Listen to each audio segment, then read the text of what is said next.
in another week it will be not.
Get it while it's hot.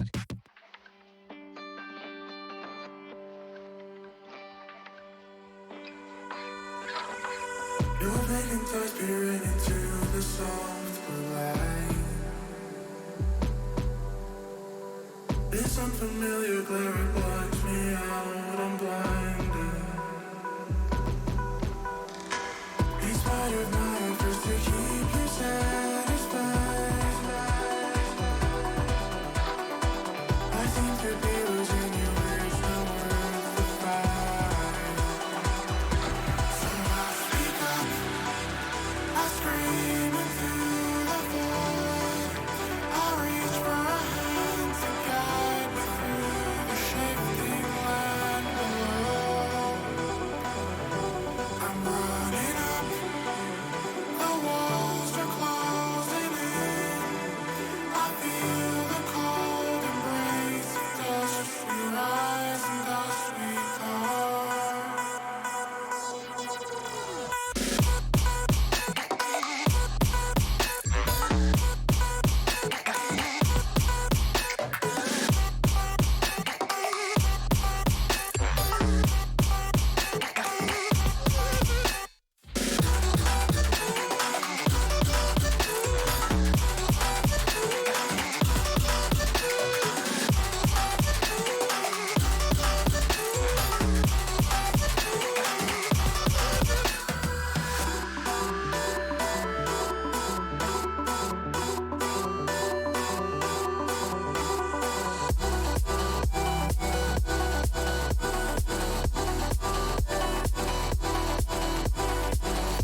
you hang up again, baby? I just can't be alone tonight. Don't you hang up again, baby? I just can't be alone tonight.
I know sometimes I can say the wrong thing. You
It's coming at you like monsters in the night, and you feel the danger that makes you wanna hide. When the cards are stacked against you and you're standing on the edge, now's the time, now's the time. Think about all the dreams you keep inside. Think about all the ones you love. I know this beating heart will be my guide. I know that we can overcome. When the world's so cold and we're losing hope, I need her, I need her. When the darkness comes and we're overrun, yeah, I need her. That's when we need each other. That's when we need each other.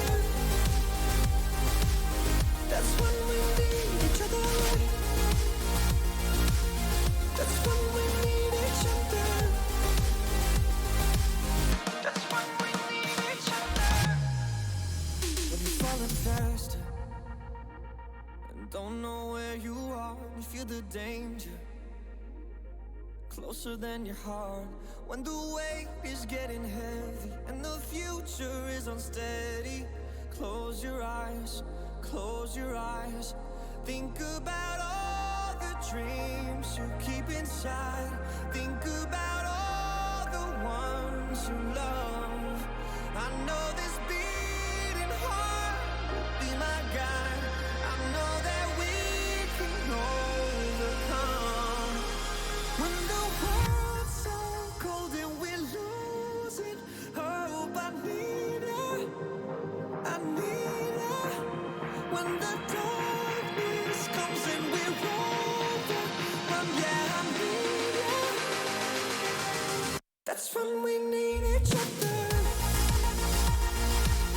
That's when we need each other. That's when we need each other. That's when we need each other. That's when we need each other.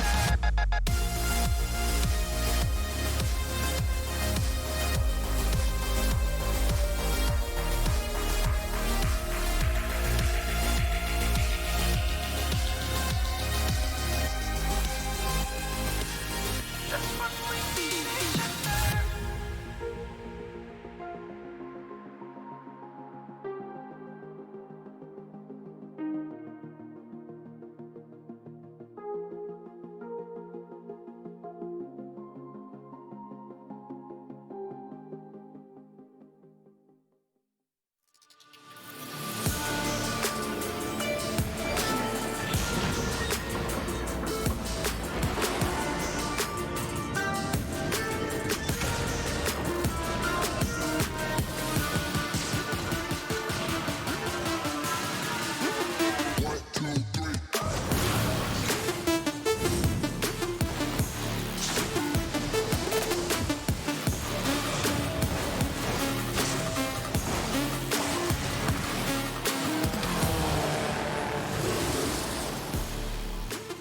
Good morning.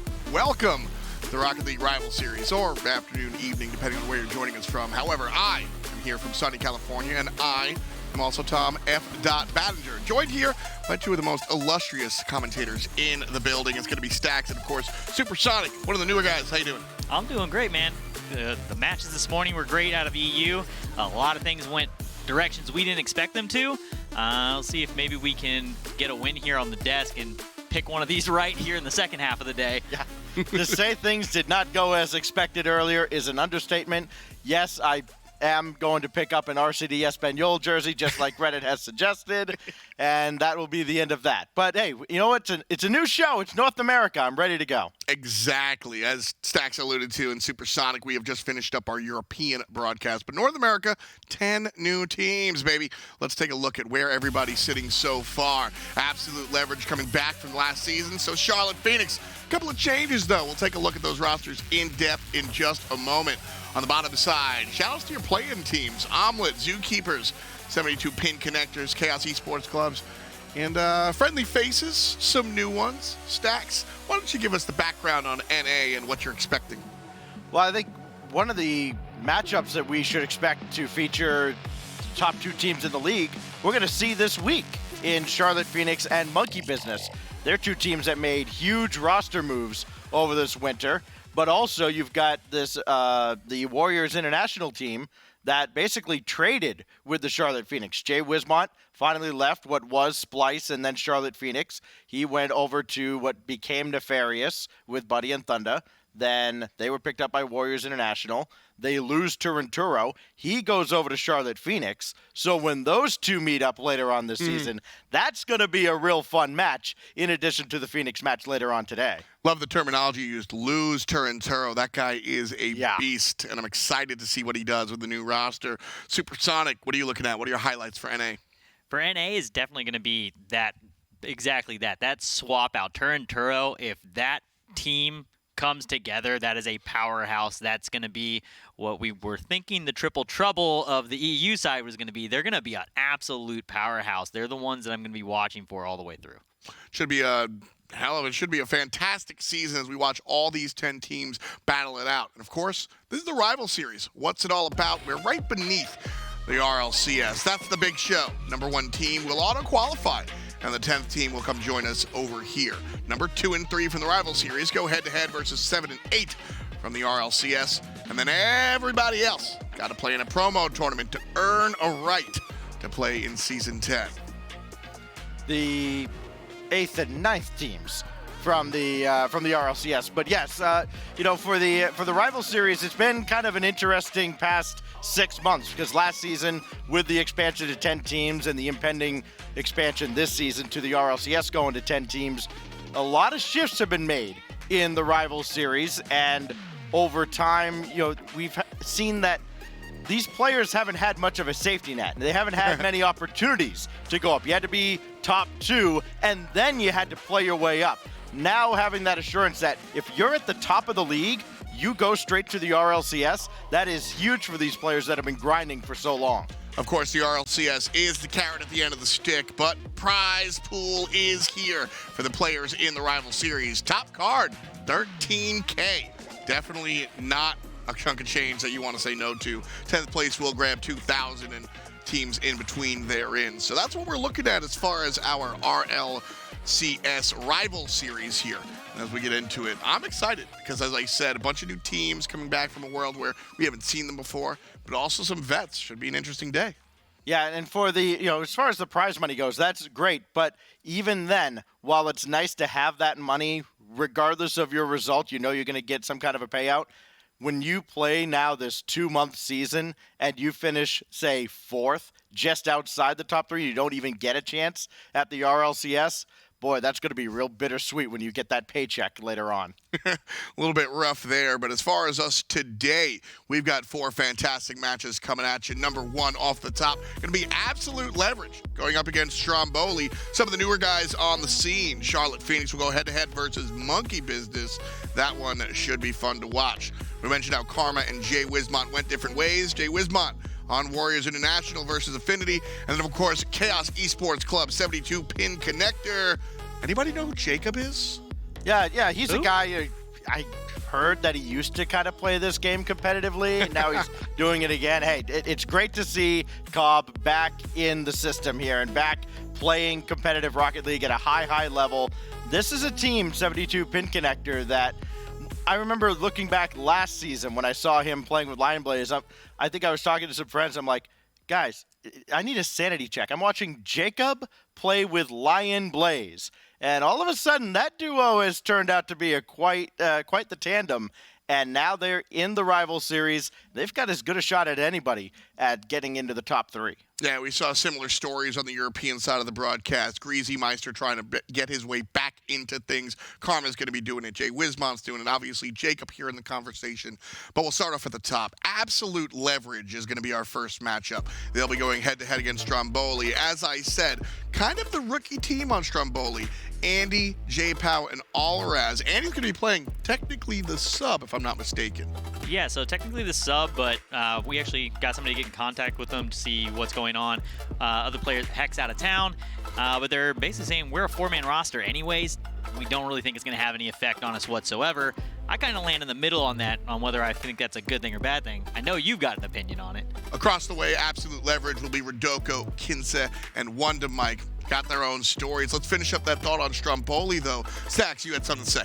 Yeah, well, in football, when you hear, if you got 2 quarterbacks, you don't have one. I'm very much of the mind that if you say you're a 4-man roster and you've got 4 starters, well, you don't have 3. When it comes down to crunch time, when you've got to decide, hey, we need to win this match to get into the promotion tournament, or when they get to the promotion tournament, hey, we play with this roster in the upper bracket. What roster are we going with in the lower bracket? I think that indecisiveness can be really daunting for teams. I think it can be very challenging for them to kind of have confidence in a particular teammate, because at any point you think, well, okay, the other 2 are just going to bench me. That's got to weigh on the minds of players at times. I feel that, but I'm actually going to come at you from the other angle there, Stacks. I understand what you're saying, but you mentioned football. I'll go sports. Let's talk baseball. It comes down to specialties, right? And so when you look at a 4-man roster like this, Stromboli going against Absolute Leverage, you can look at the team and go, all right, maybe they are weaker on defense, so we can put in our 4th guy who's stronger at utilizing that sort of, at getting towards that weakness, or maybe they're stronger on offense and you want the more defensive player. So it's an equation that Stromboli have to figure out. I love it in theory, but if they can't figure out that chemistry that you're talking about, that's going to be an issue across the way. Absolute Leverage, no easy cookie. This is the team that beat the number 1 seed in play-ins. That's wild. Very close also. It was a slug match. It went back and forth. If you actually look at the total goals across, it's actually dead even on that 5 series. They both scored 8 goals across the 5 matches. So that was an awesome match to watch. Absolute Leverage showed up big, had the upset. See if they can carry that momentum over into week 1 here at the RLRS. Yeah, Kinse was an absolute animal at the end of that series. He was just kind of there at parts of the beginning, and then game 4 and 5, he stepped up, and he was basically the Grim Reaper, and there was just no answer for him. And now here he is, a chance to start Absolute Leverage off with a 1-0 record. They get Stromboli, who are, okay, they're using a sub, however many starters they profess to have. But, I think that is going to matter. With that said, bringing Andy in, that's not all that bad, because Andy and Alraz do have a lot of chemistry together. They played together the previous season when they tried to make it into the rival series, and they have been off-season grinders from last summer right up through this winter. It would not surprise me if they work out just fine this time.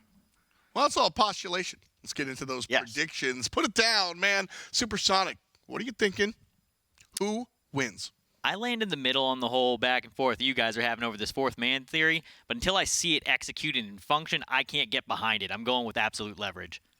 Yeah, Absolute Leverage, the way they played their way through the play-in, they go in as the 8 or 9, and they beat number 1. And boy, did they look good in doing it. I have to feel like they have to keep this going. I think they take the win here as well. I'm going to go with Absolute Leverage as well. Honestly, watching the play-ins, Rodoko really shined to me. I don't know why. I just really enjoyed the way he played. And, of course, listen, I'm going to lean a lot on the community. I tend to be that dude. And watching Wanda Mike, everybody knows him from the Johnny Boy videos. This guy finally in the rival series. I'm Ablev all the way. I love it. And I love that you went Rodoko. He talked about Kinse, and my notes on my other page was me watching Wanda Mike in the play-in, so all 3 of us are backing a different guy in that squad. If all 3 of them show up, we're looking good. Well, all 3 of us put our hat in the same team, so for now we just got twice already today, though. And yeah, this has not gone well. So Absolute Leverage, I'm going to apologize now in advance. We have given you the kiss of death. Congratulations on the win, Stromboli. Speak for yourself. It's Valentine's Day. Love is in the air, and I love both teams. Let's get right to it. Supersonic Stacks, you'll be on the call. Stranger Stranger on the observation. All yours, boys.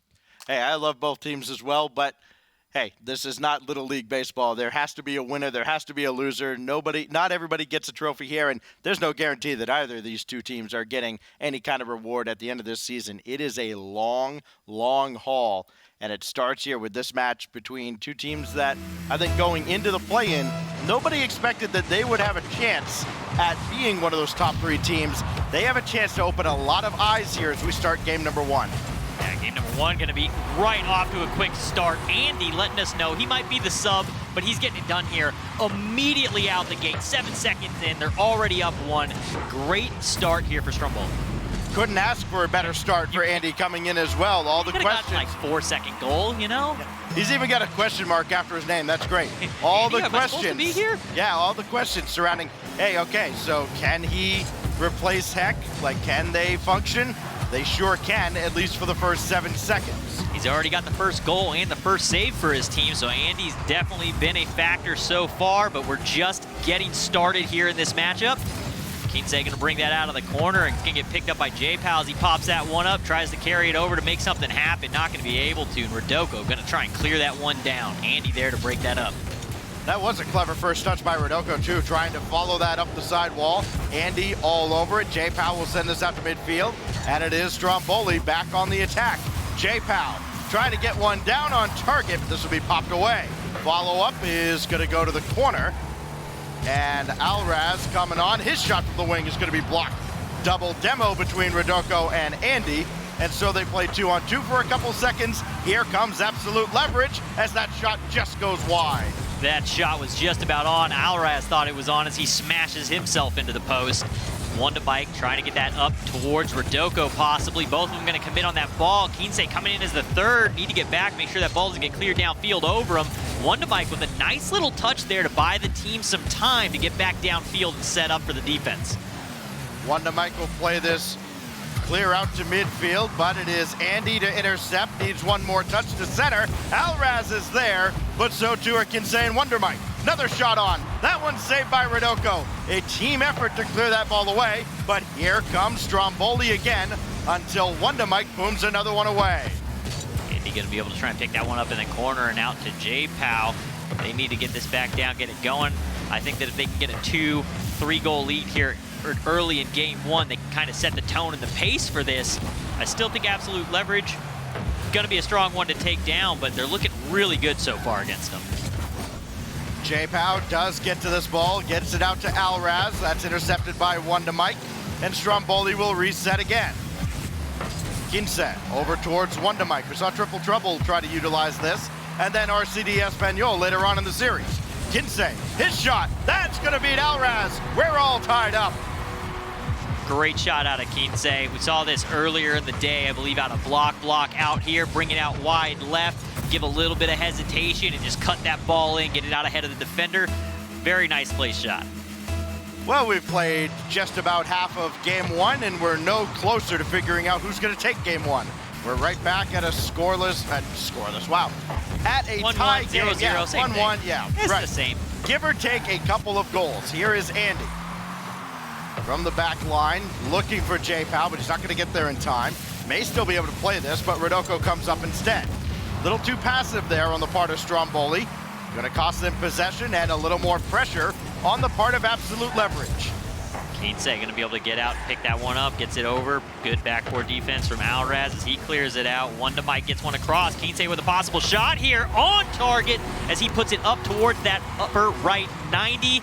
Great pass play to get that across. Does great things when you do that. Yeah, Hammer coming across makes it hard to challenge that ball. Yeah, and a challenge fastball too, challenging the defender. Hey, read and react to this. He could not. Absolute leverage. 2 unanswered goals. They're in front. Alraz looking to answer back off the kickoff, but he could not catch up to a ball that just whistled back off the side wall. Alraz going to bring that one out, try and drop it down onto Andy. Gets a second touch, not sure if he wanted it, and that is going to give up the possession to the other squad here for a moment. And One to Mike and Kinsey both coming out for that. That opens up a shot on goal, but it's going to get deflected away by Rodoko. Played back in for One to Mike to take over. J-Pow intercept, and he beats the defender. It's Kinsey who he beats. Go figure. 2-2 or, scoreless. Yeah. Back to 0-0 again. Yeah, right. Again, both teams are doing really well on breaking down the defense. They're getting a couple of these passes, they're getting in there, and they're getting enough rapid succession hits towards the goal that it eventually is just breaking down. Rotation's got to get a little bit stronger on the defensive half. Whichever team can figure out their defensive side sooner, probably take this match. Back and forth the teams go, trading goals. Now the pendulum seems to have swung in the direction of Stromboli, but Absolute Leverage trying to do something about that. Andy will intercept here. That's going to be stopped by Wonder Mike. He can follow this, but J-Pow pops it away. That one's going to be over to the corner. Andy's there to receive it. Going to get a little bit of a bump on the ball there. J-Pow sending it down, and we've got almost a double commit situation out of Andy and Alraz there, and that's going to open it up. Luckily, Alraz did make the executive play. Shot on goal from Andy, coming down from the heavens to put that one away. Death from above as Stromboli jumps back in front. Andy from the ceiling drops this down. Almost impossible to defend. By the time Wonder Mike realized what was going on, it was far too late.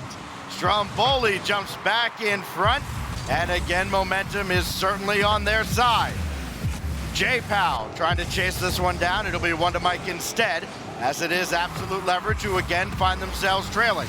Mike does beat Andy to that corner boost. This will angle down, but right at J-Pow. Even better, Alraz gets around Kinsey, so he's got to rush back with 20 to go. Wonder Mike gets a bit of an odd touch there. That's going to go the way of Andy and J-Pow. They're going to be able to pick that one up, but Kinsey going to come in and break it up as they took way too long to make a play on that ball. I think the communication of who was taking it got in the way. Wonder Mike, he lets that go. Kinsey, now Rodoko. Did not get this in the air, but they're going to get bailed out by Alraz, so Andy's got to come up. That should kill this, and it does. Stromboli almost gave them just a little bit of life at the end, but it is Stromboli. Doesn't matter how many starters they actually have. What matters is they have a 3-2 win in game one. Very close on number of shots. Both teams, solid offensive attacks. Definitely involved. Rodoko needs to step in a little bit. He needs to get a little bit more involved on the offensive side, but both teams need to figure out their defensive half. That's where the struggle's happening for both of these teams. So I'm going to be interested to see who goes up for gets the better defensive plays in game number 2. I think that the defense is going to end up being what wins it in the long haul across this series. Yeah, hey, outside of that great shot from Andy at the end of the game that gave Stromboli the lead for good, there wasn't a whole lot of passing plays that broke down the defense. It was just shot after shot, and Kinsey getting a ton of power behind a couple of shots and getting answered back by J-Pow blowing one by him.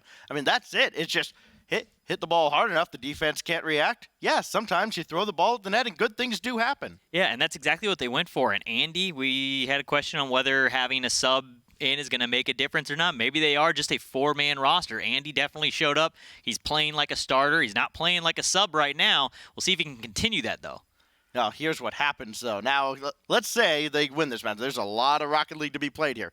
Let's say they sweep Absolute Leverage here, and then Heck plays next week, and they don't win. Maybe they get swept. All of a sudden, now, that's where this old fourth man becomes an issue. Yeah. Absolutely. I 100% agree with you on that.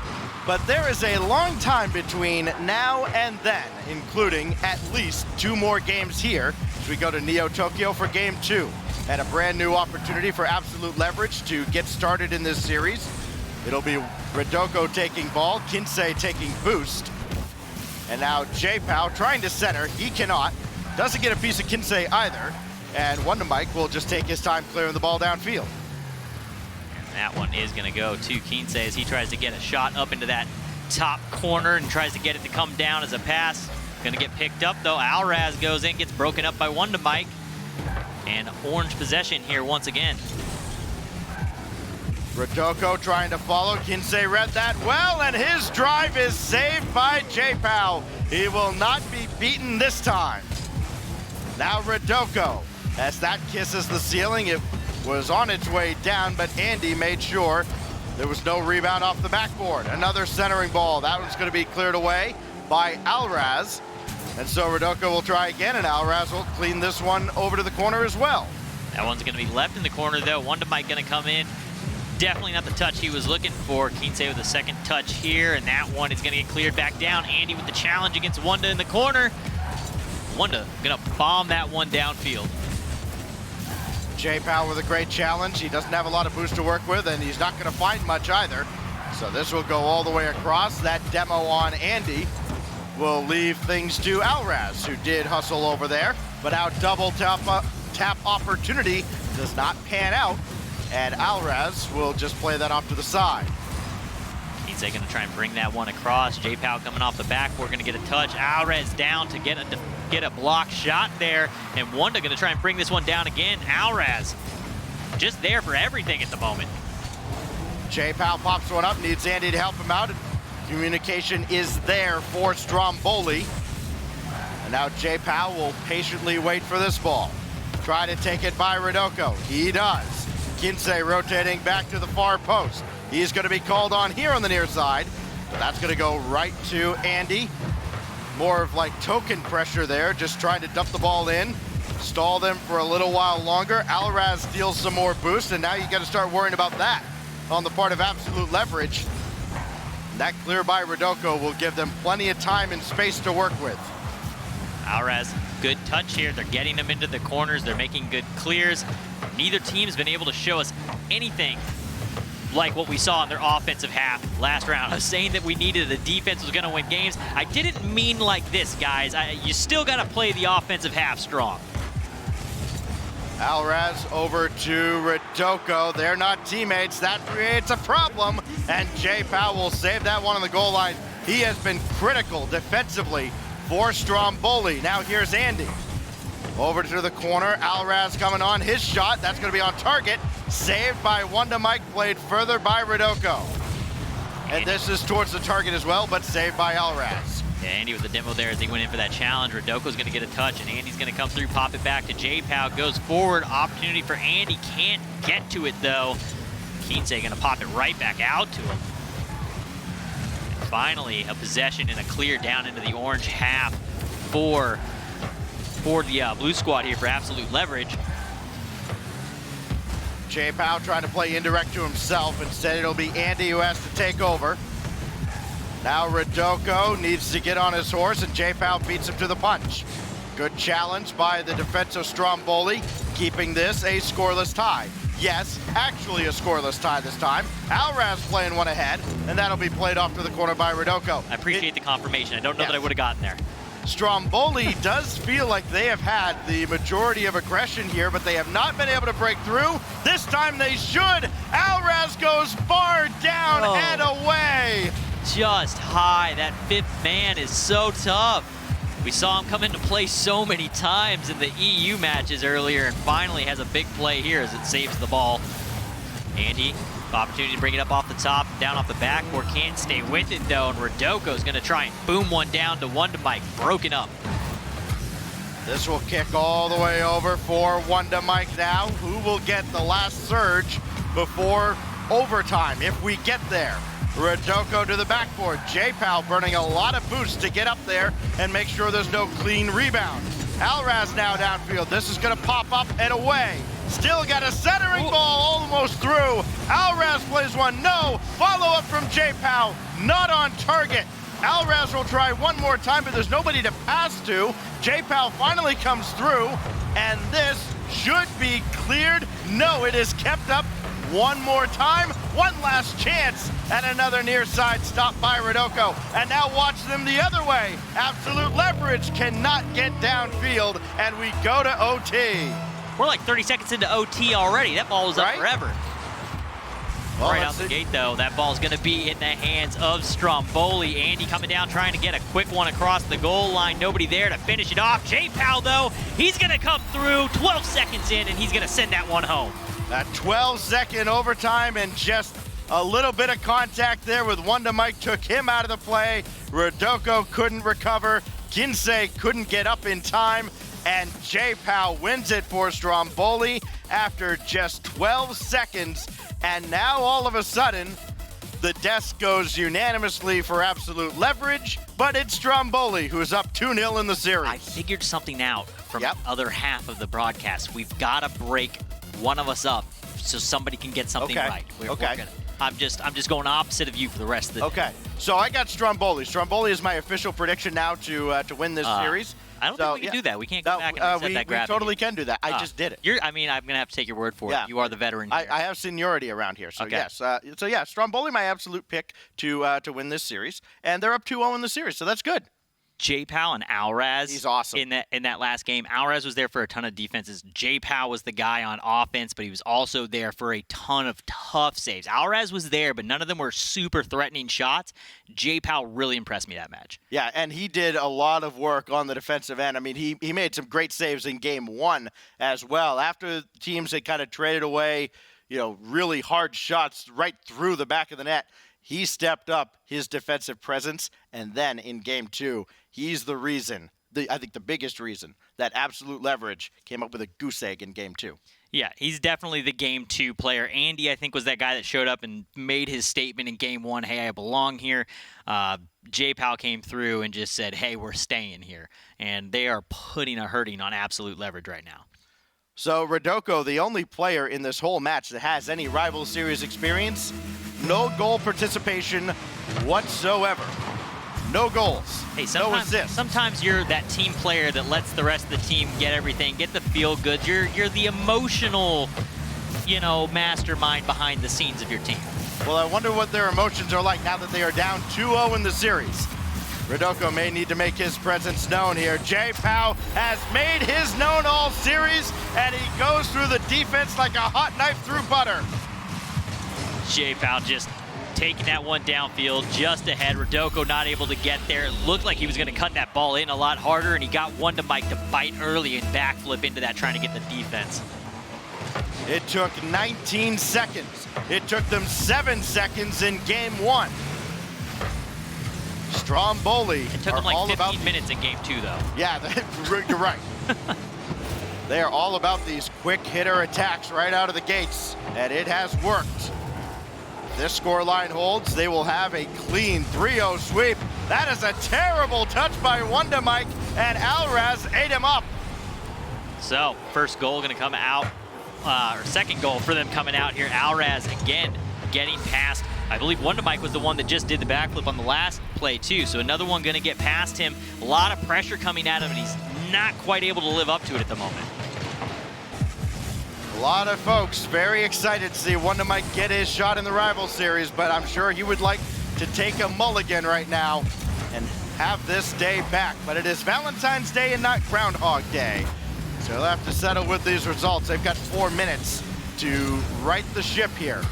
Alraz gets around 1, but Rodoko's there. There is still plenty of time for Absolute Leverage to get back in this series, but with these demos coming in left and right, that's just going to add to the frustration. That's a play right now, honestly. That is a 200 IQ power move. You start getting those demos, they're already kind of on tilt. They're under pressure. In those moments, if you can start going demo heavy right now, that's a way to just full tilt a team. J-Pow trying to float one over Rodoko. Follow-up opportunity as Alraz gets there. Andy coming on as well, but he runs into J-Pow. That kills off that attack. Not quite. Andy is going to be able to pick that one up off the wall. Tries to get it to the backboard. Rodoko going to clear that one away. Battle by J-Pow and Wonder Mike going to go the way of Wonder, and they finally get this ball cleared back down into the orange half. Oh, Andy, clever touch to drop that back for Alraz. They break out very quickly downfield, and this Stromboli team, they are playing with a certain confidence that you do not see many first-time teams in the rival series play with.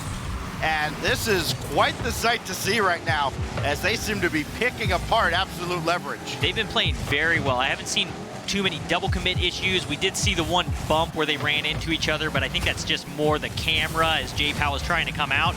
They've been on the rotations. They've always had a man back, and they've been very aggressive on getting their attacks, getting some passing plays. So they're impressing me at the moment. Kinsey forced to bring this all the way back to his own back line and try to reset. They will have possession unless J-Pow gets in the way. Beautiful challenge. And again, only 3 certainties in life: death, taxes, and J-Pow getting in the way of whatever Absolute Leverage is trying to do. Finally, Wonder Mike will score. They finally got J-Pow out of the net. I was just about to say, you finally pulled him off the goal line. Andy, the other guy that has been getting those saves for him, not able to get there that time. 2:07 remains in Game 3, a must-win for Absolute Leverage to prolong this series any further. Rodoko, nowhere near the target. Rebound opportunity from Wonder Mike. He's not there. They are bundled up just a little bit defensively, are Stromboli. This is an opportunity for absolute leverage. Rodoko taking his time, but his shot is blocked away by Andy. He picked his spot. Wasn't the right choice. Alraz going to come in and pick this one up. There was a demo that's actually going to be on Stromboli, though. You don't typically see that, the defense demoing the guys in the goal. A little interesting. Alraz shot, gonna be just high. Andy there to clean it up, though. And Stromboli go up 2, 3-1. Andy from Alraz. It's like we're in the summer of 2019 all over again. And this, I think this is a product of absolute leverage, kind of feeling the pressure now that they feel like they got to go chasing that second goal, even though they still had a minute plus to work with. And they got caught. And now Stromboli is up by 2, and now the task gets even taller for absolute leverage. This pressure is just building on them more and more as this clock ticks down. It's going to get harder and harder, and you're going to see more desperation plays. Really close one out of one to Mike. Ball is up and available. Oh, thought Rodoko was going to have a shot there. Alraz there to break it up. Bank off the ceiling, well read by Alraz. Does not get this out of the zone. Those Rodoko brings it in. Still a minute to go. Still time for Alev. They've been in this spot before. They have been down very late in games during the play-in. They have found ways to bring it back, but they are up against a much different beast. A very confident Stromboli squad who lagged this with a pass over to J-Pow. That's well read defensively. And a chance now as Alev try to get back within 1. They just cannot get anything through, and this will be popped away by Andy. That may be the nail in the coffin unless Rodoko can score right here, and he doesn't. Kinsey with a shot. Ooh. He is going to get one in there, sneaks it in on the ground. What did you call that the other day? A worm burner. A worm burner, that's yes. What it was. Worm burner off of Kinsey into the goal there. Down only 1. It's 21 seconds. They've definitely got the time to get this. Can they get it done, though? Somebody let James and Yummy know there's a new challenger who's entered the arena. 20 seconds remain. Absolute leverage, trying to hang on for dear life. Oh, what a shot, saved away. Follow-up is saved as well, and that may have been the last gasp. Wonder Mike will play this in. It's popped away by Alraz. 2 seconds, down to 1. Rodoko needs to keep this in the air, and it will be Andy who blocks him. Now Kinsey over to Wonder Mike. They need to find Rodoko. They cannot, and they're not going to find him for 3 seconds. He's taken out, and Stromboli sweeps their way to 1-0. And sweeps me to a 0 correct for the day. Whew. Yeah, you know, boy, that's just rough luck, man. Look, I told you, Stromboli had it all the way. You should have listened to me after game 2, and you didn't. So, them's the breaks, kid. You know, you're right. I should have listened to you and your infinite wisdom, and your experience. And I'm sorry. Yeah, I didn't let myself down. I let you down, and I. Hey, you know what? No apologies here on the desk, and no apologies for Stromboli either. They are very happy to have a 1-0 record, undefeated. Hey, they are that on 4-man pace. roster is just. Oh, I know. Yeah, just destroying it. I cannot wait for FDOT to go. I told you so. And I'm like, yeah, just wait till we see Heck play. He's smiling over here already. Oh, jeez, yeah. Well, hey, you know what? They're on pace to go 27-0. They should just keep this roster. That's the thing. As you were saying before, what happens when Heck gets back into town? Is Heck starting next week, or do you just roll with whoever's got the heat going at the moment? You don't want to let them cool off. So hey, FDOT made a great baseball comparison. I'll make a hockey comparison. You go with the hot hand. Andy was pretty good there, but you know what? We got 6 other players that are pretty good. The Charlotte Phoenix and Monkey Business are going to take the field next. 2 teams that made huge roster moves over the winter. They're coming up next. Don't go anywhere.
The rival series has returned, and you have as well. Thank you so much for joining us. One in the books, and it didn't go the way I thought. Honestly, it didn't go the way these guys thought either. Supersonic and Stacks, of course, gracing us on the desk. Absolute Leverage, the number one team, coming out, beating the number one seed in play-ins. Everything lining up for them. And the rookies take it. So what on earth happened here? Super, you start. Fourth man showed up and got the emotions running for that team. 7 seconds into game number 1 is what happened, and they just never let off the gas pedal. They were holding down the defensive side. They had a lot of strong offensive plays. I really don't have anything that I can pick apart on them.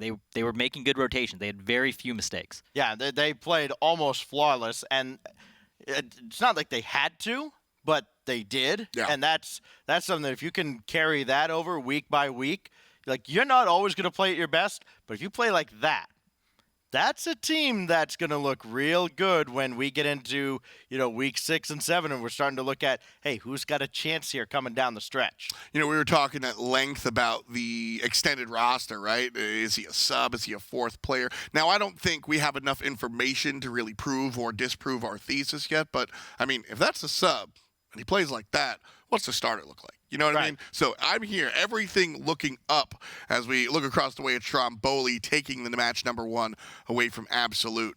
As we move into our second match, however, we've got 2 different teams coming out. Charlotte Phoenix will be going head-to-head against Monkey Business. Karma and Shadow returning from last season and adding Turanturo, the Gall Mastermind. And Monkey Business crossed away. Aeon, Calm, and Stokely.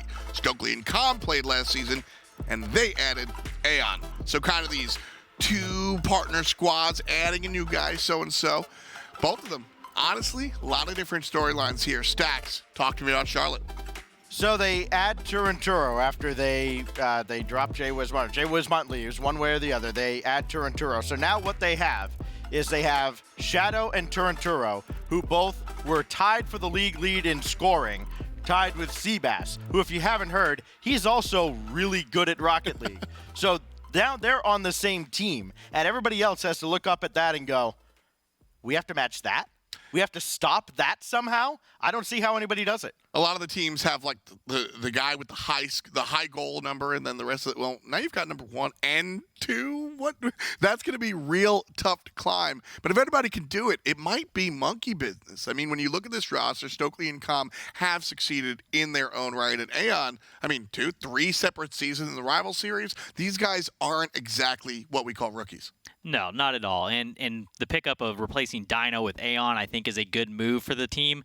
They also seem pretty confident, seeing how they were playing Johnny Boy games last night. They feel good going into today. I mean, they weren't out there scrimming. They were out there having fun. And at the end of the day, I think that if you can get to a point that you are having fun, you're doing it right. Absolutely. And when they add Aeon, they're adding a very good defensive presence. So we talk about all these goals that Shadow and Turanturo scored. Hey, there's still only one ball on the field. They can both go for it. Sure. But they both can't have it. So, maybe you see some double commits come out, but I would be really surprised. I think that Aeon is going to pay dividends for Monkey Business. I think they would much rather have this match later on in the season once they got a few reps under their belt. But hey, you're taking on Charlotte Phoenix right out of the gates, and we'll see what Aeon's, I can't even say it with a straight face, we'll see what his motivation is like for this series. I cannot get over motivational issues. It just blows my mind. Hey, man, I'm not here to muddy the waters, but I will catch the underhand toss there. As we mentioned, our predictions for this one, this is exciting because I kind of want to set the table here. As we look at Charlotte Phoenix, this is Karma's kind of, it's a new chapter again. I keep using that phrase because there's so many people coming out here That's again. what it is for everybody this season. Exactly. Does Charlotte Phoenix, is this the beginning of Karma's new ascent, or is Monkey Business going to take it? I have to go Monkey Business because I can't trust my gut today. So I'm going to go Monkey Business. Okay. I got Charlotte Phoenix. I think that's a smart choice, yeah, but if only because you said Monkey Business, so I have to just go with whatever you don't say. I appreciate you setting it up so that at least half of our duo is going to get this right. Yeah, now blame it's your me. fault. It's fine. I'll take the blame. Because remember, I took Stromboli the last time around. Remember? Everybody saw it during Game 2, or after Game 2. I said Stromboli was going to win, and they did. So, there we go. All right. Well, we got the Charlotte Phoenixes over here. Listen, I like what Monkey Business has. I think that Karma and her squad can kind of make this happen. But I'm looking at Monkey Business, like you said, the long-term situation. So I'll be the odd one out. I really think that Monkey Business... Not the odd one out. I took him. I think the Charlotte's going to take it, but I'm taking for my pick. I mean, I look like I'm one, but... See, now I get to be the middle. I get to show Charlotte, but say Monkey. I'm both. I win no matter what happens here. Oh. That's not how that works. It does in my brain. I don't know what's going on up there. I don't think he knows what's going on up there either. I think it's best if we just avoid that subject entirely. I think it's probably, that's safe. That's safe. So one of the big things coming into this one, specifically for Charlotte Phoenix, I mentioned a new chapter, quite literally. It's the first time, actually, exactly to the date, if we were yesterday, 2 years for Karma with a new squad. She's been playing with Jay Wismont for exactly 2 years. So how do you kind of enter this world? Shadow, you played last season, but this is basically a new squad. I mean, that's a whole new feeling when you've been playing the game for this long. Well, I think Karma has been very fortunate to be able to just go and pick up, some great free agent players over the past couple of seasons. And it's amazing because you'll hear her talk about someone like Shadow or Turinturo, and the message is the same. She can't believe they were free agents for as long as they were. They're like, wait a minute, so you're not getting paid like a bunch of money to go play for somebody else? Okay, here, come play with me then. And it worked out. It worked out great with Shadow. Sure, they didn't make it up to the RLCS last season, but now I've said this during Europe, but I'll say it again. There are some can't-miss prospects to promote, and Charlotte Phoenix are looking like that on paper. Let me clarify that by saying on paper, because clearly you play the games for a reason, and it's to make me look dumb. Well, who am I to get in between that? So let's jump right into the game. Super and Stacks on the mic, Stranger on the cam. You guys in the chat. Let's get to it. Right. So we had Charlotte Phoenix. Well, okay. Some number of us had Charlotte Phoenix. You had whatever you had going on over there. I had Charlotte Phoenix at one point today until I got to the point that I was batting zeros, and I just can't trust myself anymore. Yeah, so right now I'm going over here if they don't win. If they don't win this match, then I'll just freely admit I don't have a clue what's going on. Granted, there are plenty of people out there that think I don't have a clue anyways. But this Monkey Business team, they've got to be a fan favorite because they have the power of the great Sadie on their side. We will see how that works out for them, as I'm sure he'll be watching along. Monkey Business starting things off on the offensive end. They will have the first crack at trying to get on the board this season. All right. Turo going to bring that one down. It's going to get broken up. Turo is going to pick up that demo onto Stokely, though. Calm going to clear that out into the corner. Karma has a shot on it. Going to be wide as it posts out. Aeon with a pass over to Stokely, and that one's also going to get broken up. So a lot of just midfield stoppage occurring here in the first 30 seconds.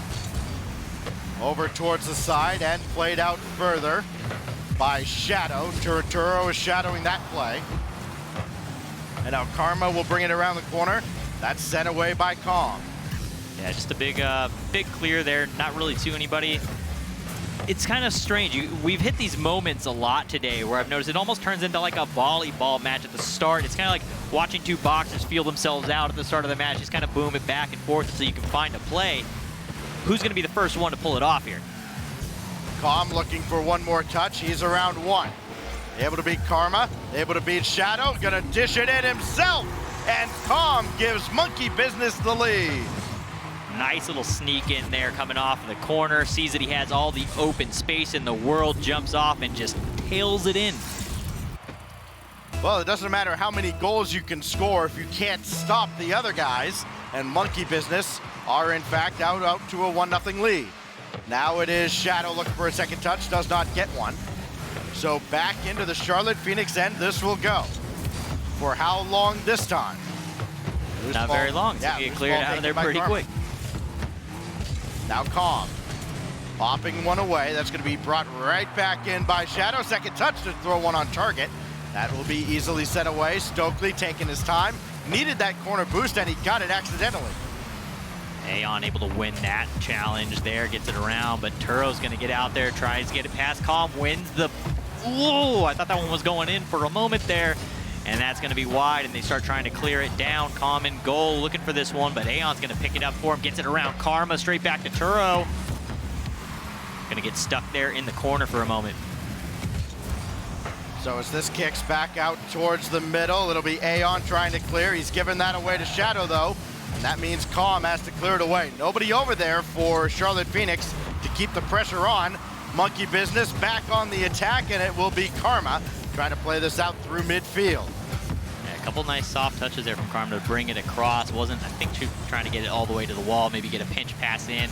Wasn't able to quite get it there. Shadow gonna throw the ball in there at Aeon. He's gonna clear it out. It's gonna go right past Turo and back to Karma.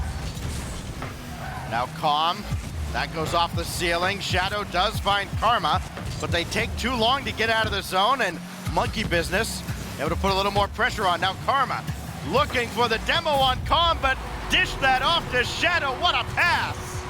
For a second there, had no idea where that ball was going. Didn't see anybody come in, but Shadow able to sneak his way in on the bottom side of that screen, get in there and get that shot right off of that left post and in.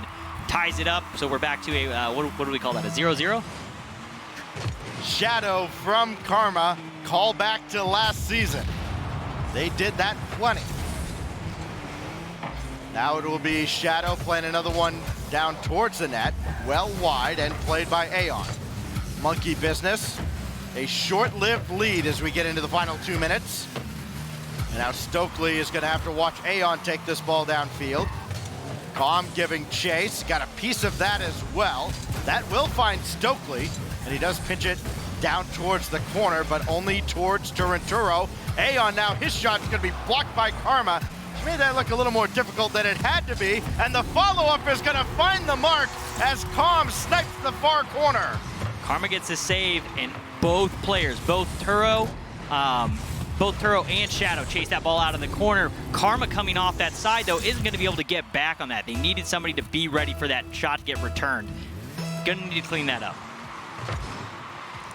So it is Monkey Business back in front, threatening to add more, but Shadow is all over that play, not fooled. You gotta be a lot more unconventional if you're gonna beat him.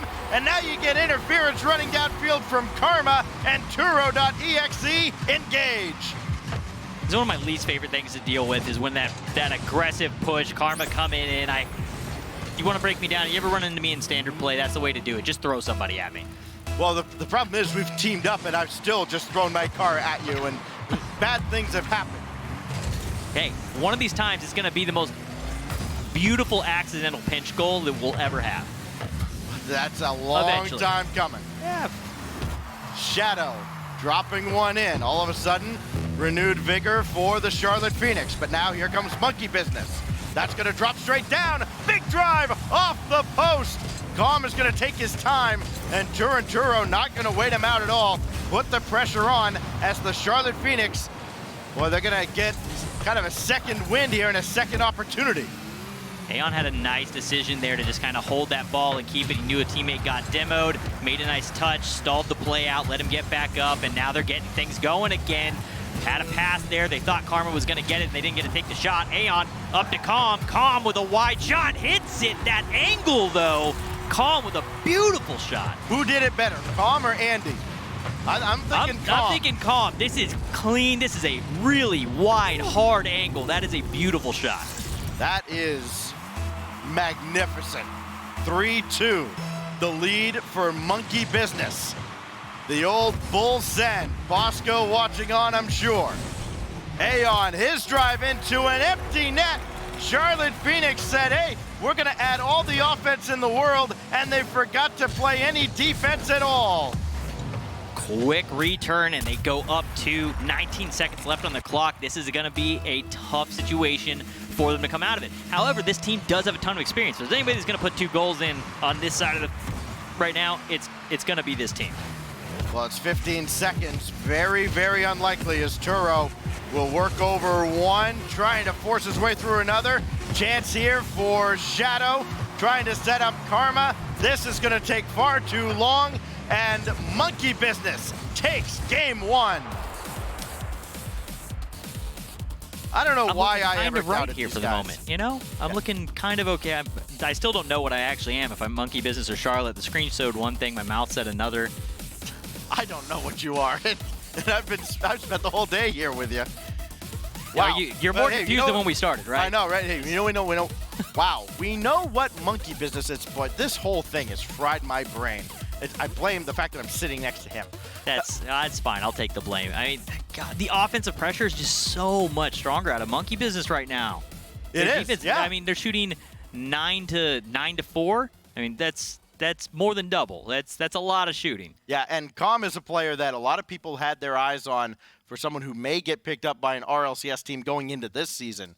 If he keeps playing like that, and the shot that he scored near the end of game 1, if he pulls that off, his third goal, like, okay, yeah, sign that him might up. be one of my favorite shots of the day. Yeah. It was just so clean. Yeah, picture and the perfect. pass up to him, I forget who it was that hit it up to him, but the pass was just Yeah, it would've right been Aeon, on the yeah. money. Yeah, Aeon, and that's something Aeon has done for a long time in the rival series. He sees his teammates when they're downfield, and it worked out to perfection there. Aeon is a huge pickup for Monkey Business, and you saw exactly why. Yeah, he scored a goal. That was kind of in garbage time. It was off a kickoff, but those 2 assists, those were critical. And again, the one that we did watch and we just talked about is just right on the money. It's about that. You can do passes all day. You can do these drop-offs. But when you can put a ball on the money on your teammate like that, it just makes their life so much easier. And if you're shooting at somebody like Calm, who has that kind of accuracy, you're just giving them hand-me's. You're just handing them out.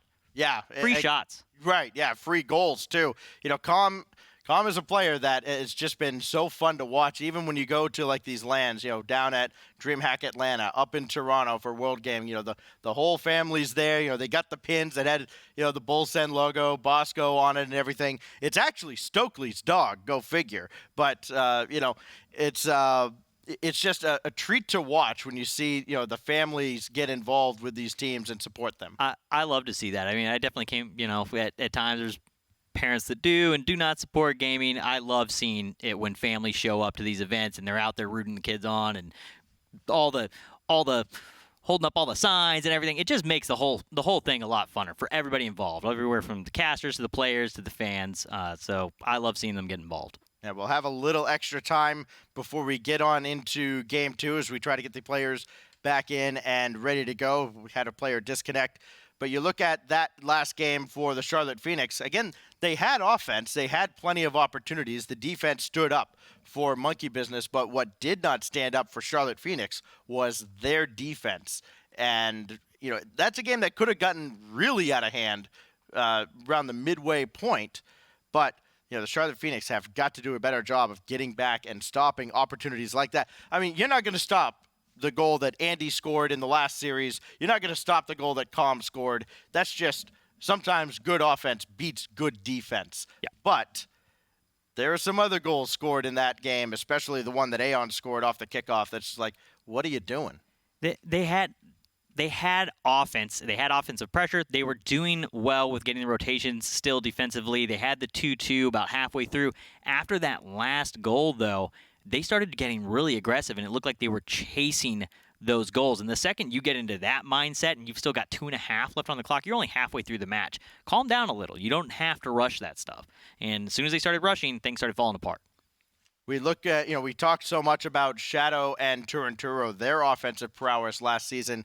Com was no slouch either. Aeon contributed greatly to RBG's success. And, of course, if you've seen anything on social media, you've seen how that whole relationship ended between Aeon and RBG. They ended up kicking him. They get Memory, definitely an upgrade because we know how good Memory is. We saw him here in the rival series once upon a time.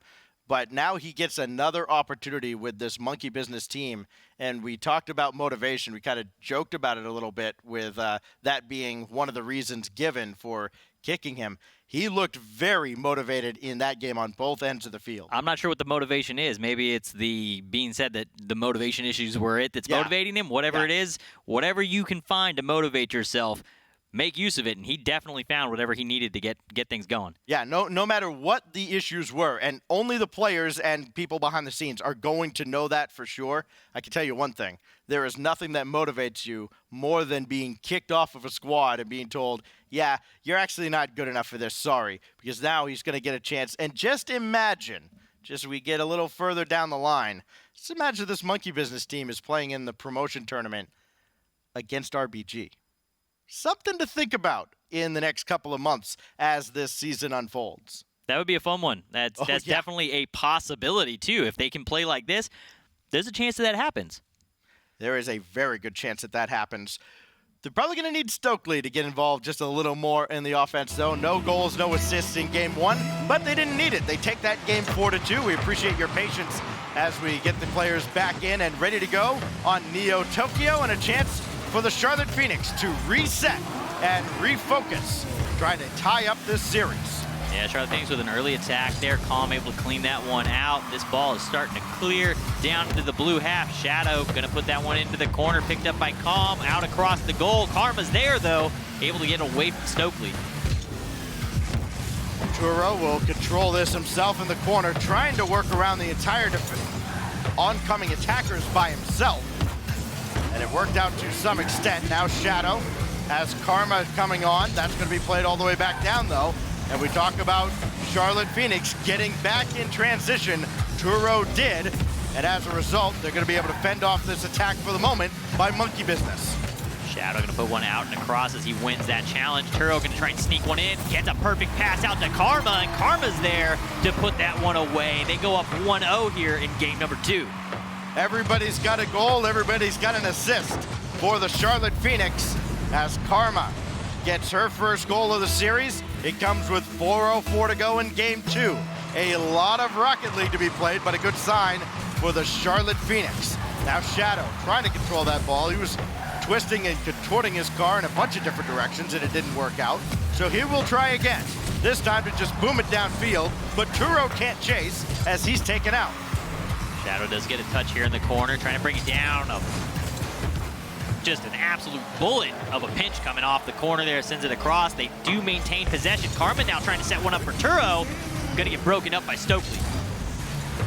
It is Calm trying to get by Shadow, and they've gone to the well one too many times. Shadow not fooled this time. Now Karma looking to center, just could not get up off the ground again quick enough. Turo have that played out by Calm. They are trying to get this ball in from the left-hand side, and Charlotte Phoenix wins the war of attrition. Another win on the pass here to get the first defender out of position. Shadow puts it right up into that corner, right in the transition, and just bounces it right into the hands of Karma. Easy punch in. I mean, that's just imposing your will at that point. They tried to bring the ball in from the left. It got sent back out. They tried again. It got sent away. They tried another couple of times, and finally Karma gets a shot off on target and in the net, breaking down the defense of Monkey Business. Now they have a 2-1 lead to show for their efforts, but they have to hold on to it, and holding Monkey Business off the scoreboard has been quite the challenge for the Charlotte Phoenix. This is passed out to Aeon. His shot's not going to be near the target, but the pressure remains as that ball is brought back in by Stokely. The shot is wide and clear. Yeah, Karma gonna get demoed there, trying to pop it up. Out for another touch. Turo gonna get one crossed over, and Aeon gonna pick it up, tries to get it out to Stokely, broken up by Shadow. Well, Aeon just ran out of time there. He had defenders bearing down on him on either side. Finally, he had to get the pass off, and it was intercepted. Now you're seeing the demos come out. A couple of demos against the Charlotte Phoenix. They took out one in the net. They took out Karma a moment ago. It has not yielded any tangible benefits yet. It's Calm trying to get a piece of Karma again, but she does clear the zone. That is dangerous, though, from Monkey Business, and a costly mistake. Another open net shot here coming up for Charlotte Phoenix. They put that one away after a double commit there on the left side in the corner.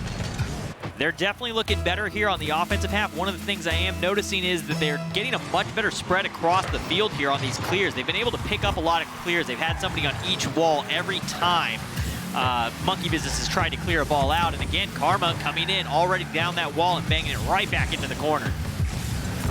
Yeah, Stokely had said on Twitter earlier today that he believes in this team and he can feel a lot of success coming on, but that was not the team to be passing to, as it turns out. Shadow up for 90, and the hits keep on coming. We're talking about them being some of the highest scoring players in the league last season, and they're finally showing that here in game number 2. 1:41 remains in a game that can't end soon enough for Monkey Business, as they have watched their lead in this series go well by the wayside. Charlotte Phoenix well on their way to tying things up at a game apiece. Turanturo got the flip reset, but that's all he got as the shot's not going to get through. Now Shadow looking to add more, and that will not happen. And again, Turo's right there once again to pick up that clear and get that ball moving. Karma now coming up for the challenge against Aeon, misses it. Turo's going to get a touch, but that booms it out into the middle off the backboard. Possible shot for Aeon, and he's going to put it away. Well, start the timer here. 68 seconds to get 3 more goals. It is not unheard of, but quite unlikely. But to get 4, you got to get 1 first, and that's credit to Monkey Business. Not giving up on this game just yet. Out the gate here, Monkey Business going to take control out of the kickoff. Shadow's going to get up, put that one down. Karma already in the air, gets a touch, and that's going to be another open net. Great shot follow-up there from Karma. 5-1, make that a little bit tougher. We need 4 goals in 58 seconds. Yeah, and probably not going to happen either. Monkey Business, they kind of got caught in between. Okay, are we going to challenge this or not? Oh, she's already up. It's too late. And by the time anybody jumps, it's like one of those jumps you make just to make it look like you're kind of going for the ball, but really, you know you're beaten by that point. And the Charlotte Phoenix have answered back with authority as we play out these final 45 seconds as little more than a formality. Calm around the corner, no. Stopped by Turanturo, and that's been the theme for the Charlotte Phoenix. They have won the battles around those corner boards, and they have not given Monkey Business much room to breathe at all. Stokely going to try and clear this one out. Turo there to get the touch. Karma up for a shot. Aeon there to greet her. Another shot on goal coming out of Charlotte Phoenix. Karma finally going to lose one of these 50s here in the corner, but Turo's going to come in and pick it right back up out in front of the goal again. Aeon being that man on the team to try and get these clears out of there. And these final few seconds will mercifully tick away. Stokely even turns off that ball like, forget it. They'll pad their demo stats, and that's about it. The Charlotte Phoenix, boy, did they ever answer back. They definitely woke up there. They were a little sleepy there in game number 1. They had an okay first half, fell apart in the second half, but I don't know what conversation they had in the in-between, but they are back and slaying. You know, the Susquehanna Sonics, they tried not getting many shots. They tried not getting any shots. That worked out. Yeah, Once you get one, then it's really tough to win. Yeah, well, you know, first you said you got to get 1 to get 4. Sometimes you just got to get 1 to get 1, and that's what happened there. Yeah. Shots 1 coming out of Monkey Business versus 14 out of Charlotte Phoenix. Yeah, that's just absolutely dumb levels of offense from the Charlotte Phoenix. And, you know, Monkey Business, they did not look like themselves at all. They looked like they were... That was a different team from game 1. Yeah, they looked like they were on edge the whole game. And you saw it with that one ball that Stokely went for inexplicably going towards his own net, plays it right out in front to, I think there were 2 attackers just waiting there for it. It's like they're just dangling fresh meat over a piranha pit. Like, okay, sure. Almost all of those shots were balls that came off of a pass and went right across the front of the goal line. So that goal line just isn't getting proper defense, or you're ending up in situations where these guys are double committing on the goal line, and it's just turning into a completely open net while the third player is still out picking up boost. So we've had 2 very, very different games, to say the least. What does Game 3 have in store for us? That is anybody's guess, but we're about to find out. Tie-breaking game as they are knotted up at 1 apiece, and as former member of Splice and former sub of the Charlotte Phoenix is so fond of us saying, it is now effectively a best of 3 here in our second match of North America. I'm going to put that one out to Aeon, which is going to come back across the field.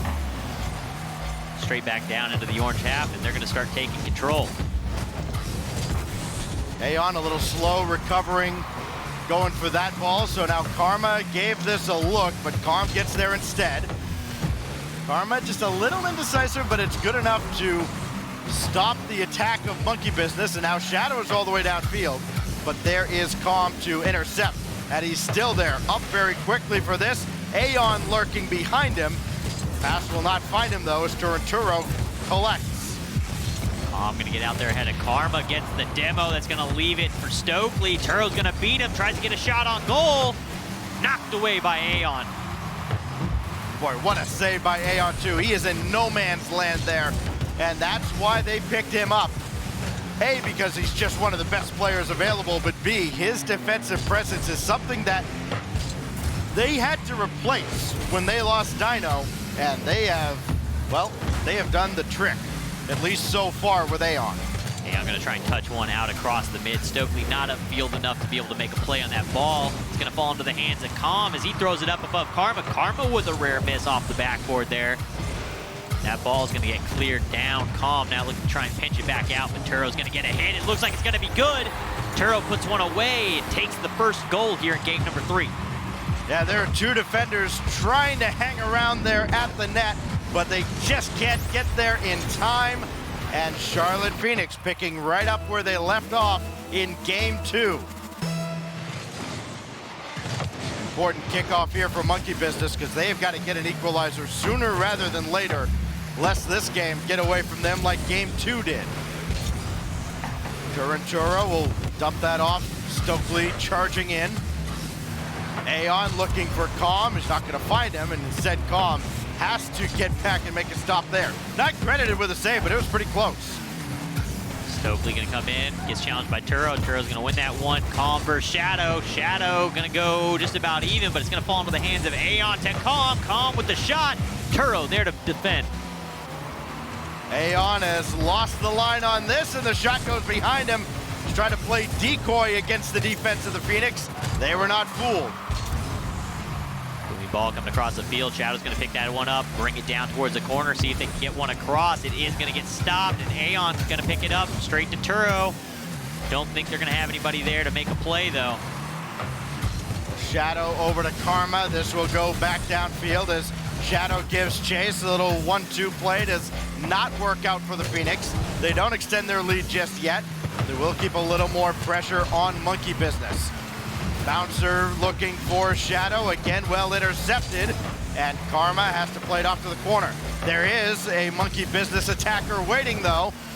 Calm, Aeon, and Stokely continue to turn up the heat, trying to get a goal back here and tie up this game. Ball's up in the open. Turo's going to be there to try and knock it down. Looked like Turo may have been trying to put it down onto Karma. Karma goes ahead and pulls off that one to go get some boost though. Stokely to Karma. Karma down off the top. Not going to catch the ceiling. I think Shadow was hoping for that to try and get a really nice angle down. Karma will try to get back quickly to her own defensive end. There are a couple of orange cars waiting for her, but she does well to at least get this out of harm's way for the moment. That shot's going to be well wide. No follow-up as Turo makes sure that goes safely to the corner. He does get tangled up with Shadow. That puts Shadow in a real awkward spot. Karma doesn't have any boost to work with either. Shadow does now, but Turo plays that all the way through. Again, you look at Charlotte Phoenix, every time we focus on one of them, they're on 0 boost, and they're on it for quite a while. Turo's used all of his just to try and get that ball to Karma. So at least they're able to keep Monkey Business off the scoreboard, but for how much longer? Well, one of the things I'm noticing also is they're going through and they're stealing all this boost, leaving Charlotte without any, but they're so focused on stealing the boost that they're not getting the plays on the ball. Calm went by, picked up 2 of the boost pads and didn't take anything, just drove right past the ball. Stokely will try to force his way through, but he doesn't have any boost to aid him in that corner.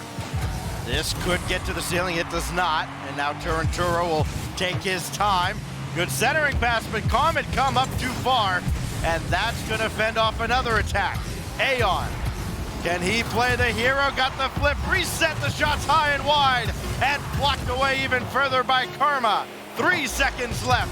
One more clear is all they need, but Aeon is there to meet this ball. Can he get it in front? No, he can't, and the Charlotte Phoenix take 2 in a row. Not as decisive as we saw in game number 2. But their defense, they're even under, as you were saying, they were boost starved for a good portion there at the end. They were always at 0 boost, but that rotation stayed solid. There was always somebody there in the goal to defend, and they didn't get pressured by the fact that they were out of boost. A lot of times you'll see players start, well, I need the boost. I gotta get out of here. There's somebody near the net. I'm gonna take off and go grab this boost. very disciplined in the fact that they made sure they had somebody there for defense at all times.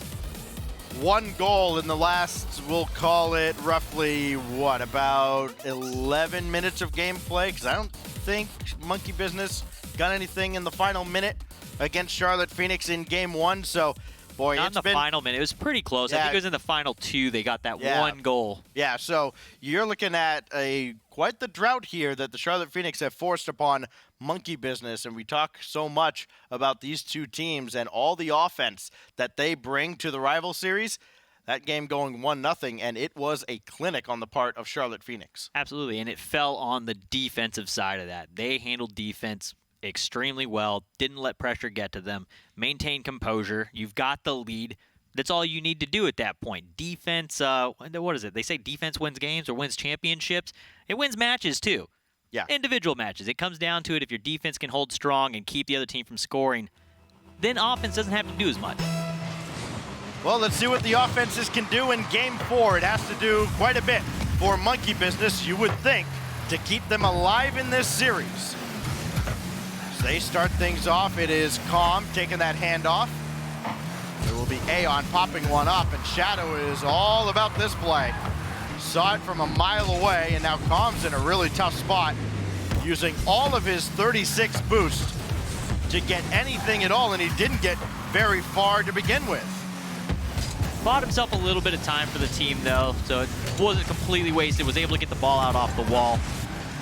Nothing really coming of it once they did get it downfield, though. Back into defense territory. That one's going to get bombed out into the corner. Stokely going to be there to get the pinch off the wall and start sending that into the blue half.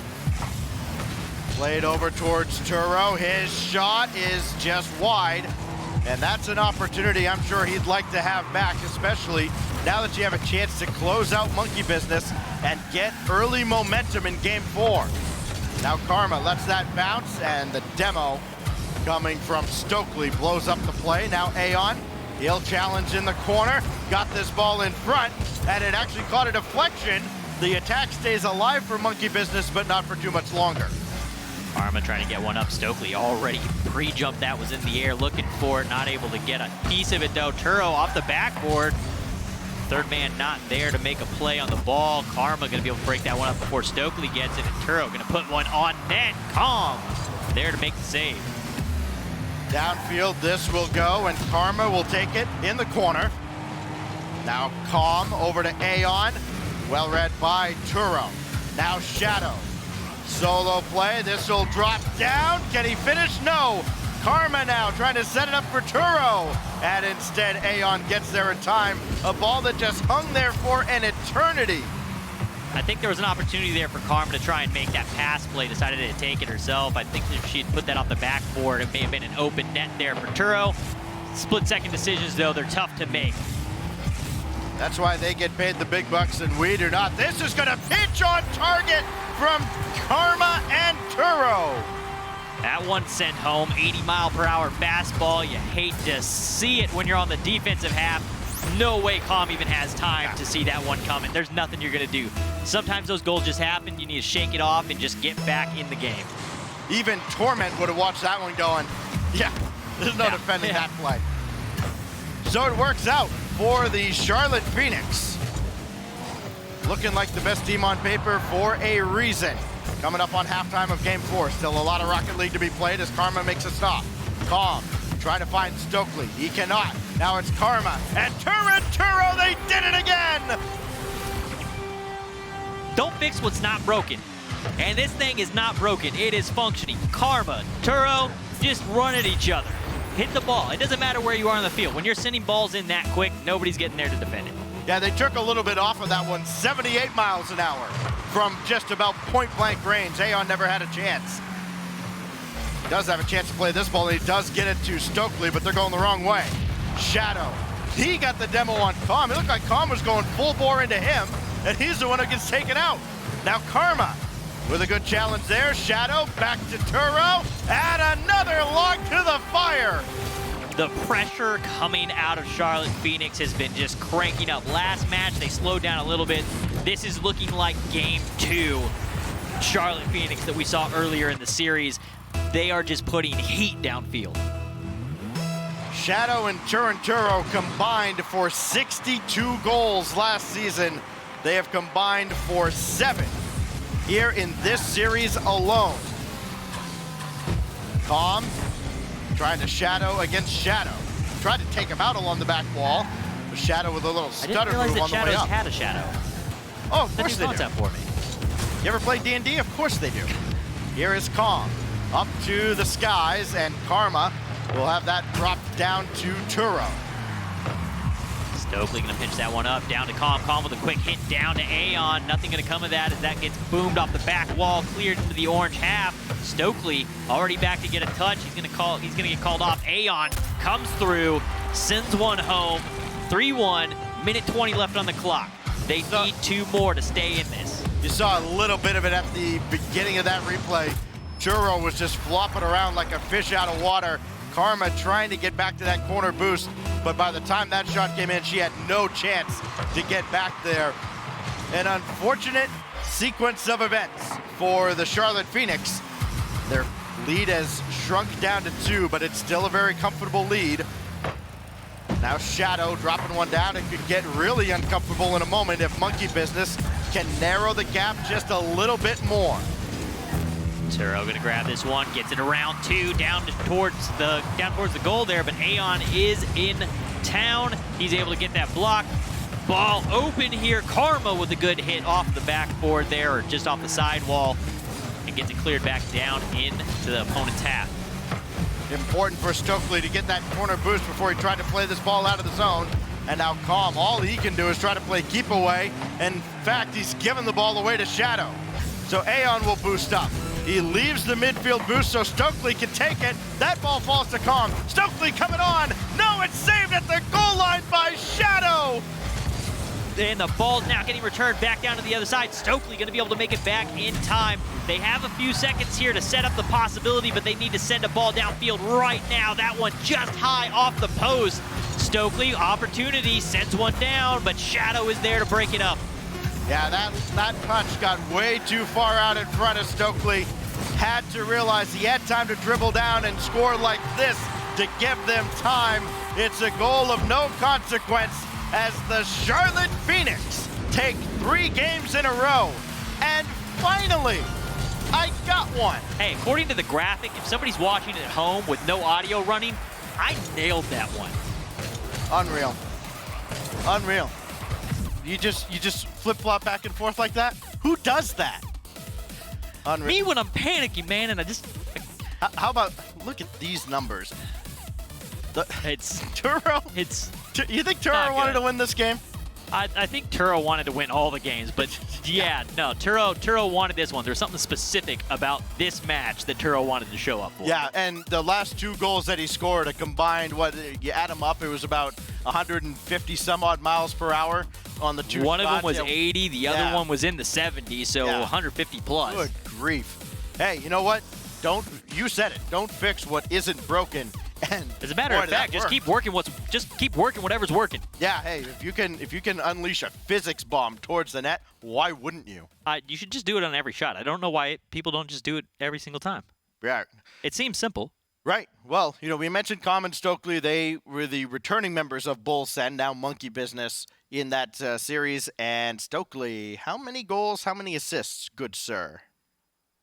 Not enough. Yeah, not enough. Of anything. Yeah, not enough at all. Once they shut down Calm and they made a concerted effort, you could tell the Charlotte Phoenix just, hey, don't let him get these crazy angles. All of a sudden, somebody else had to pick up the scoring. And yeah, Stokely did have one goal with 0 seconds left, down 2. So take that for what it's worth. Yeah, I wasn't really counting that one. I actually have it written down here that game was like 3-1 because it was at a point that it didn't matter. You needed that much earlier in the series. Stokely, unfortunately, didn't get to show up today for him, but I don't think that that's going to hurt him further in the season. I think they're still going to be a very, very strong team this season. Unfortunately, week 1, you got Charlotte Phoenix. Yeah, that is a tough draw to take in week number 1. But hey, there are still 2 matches left in North America, and they are pretty good matches. The next one coming up is going to be Warriors International up against Affinity. They've got a lot of news around their roster as well that I'm sure you will have seen over social media over the weekend. You're going to see them in action next. Don't go anywhere.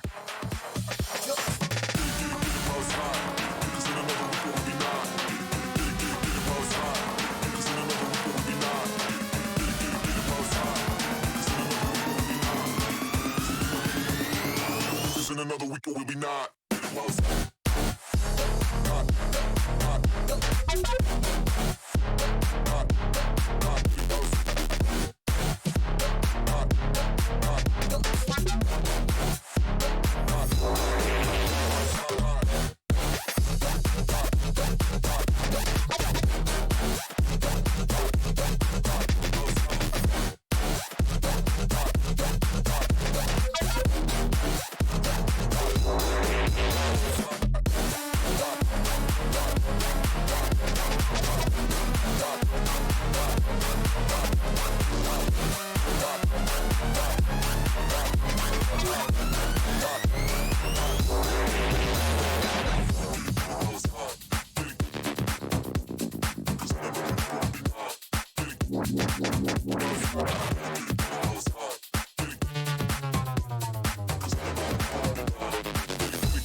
Get it while it's hot.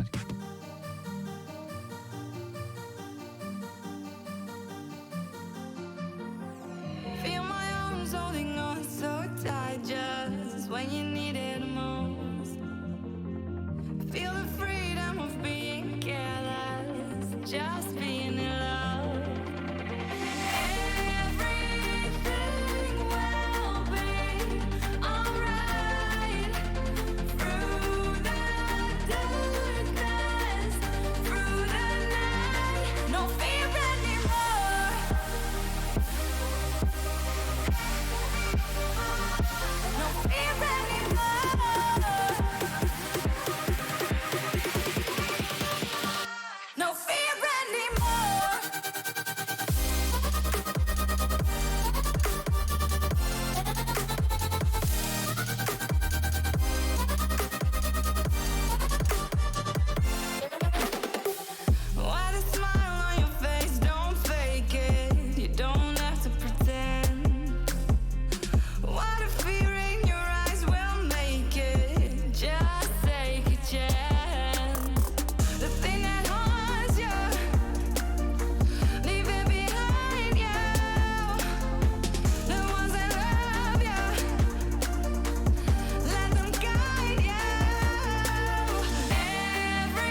Warriors International, Affinity.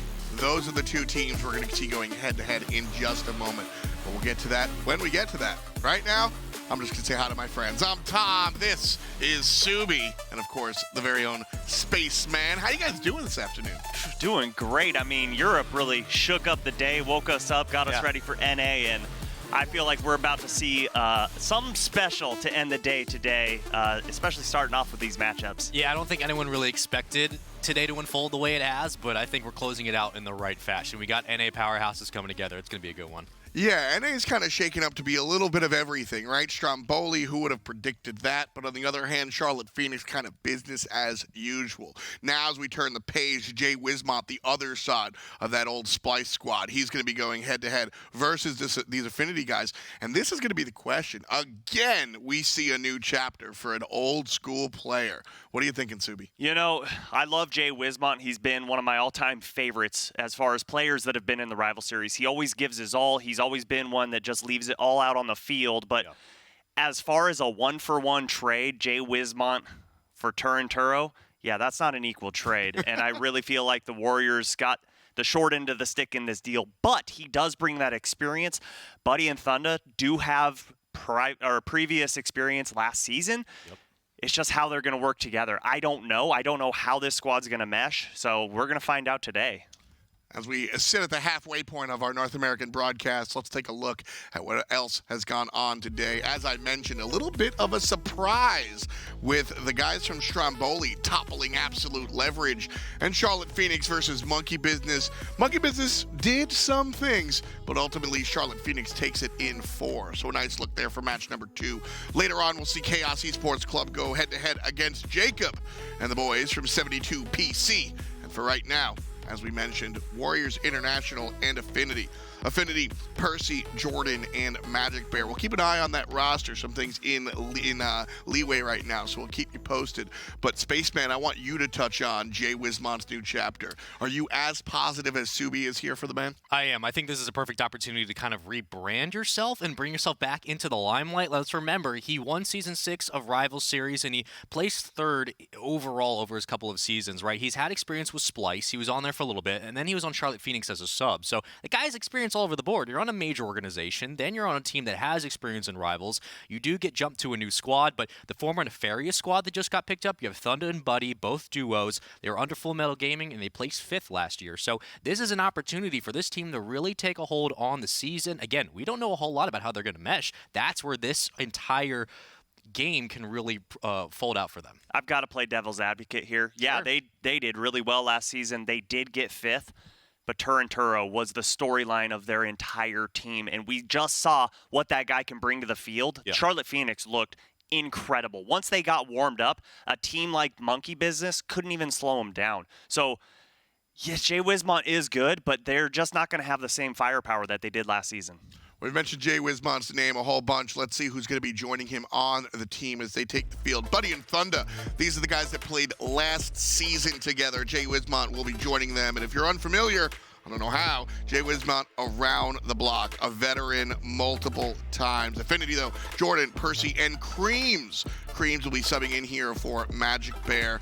They're all rookies, so this one should be interesting. Jay Wismont, first new team in 2 years, so a tall task.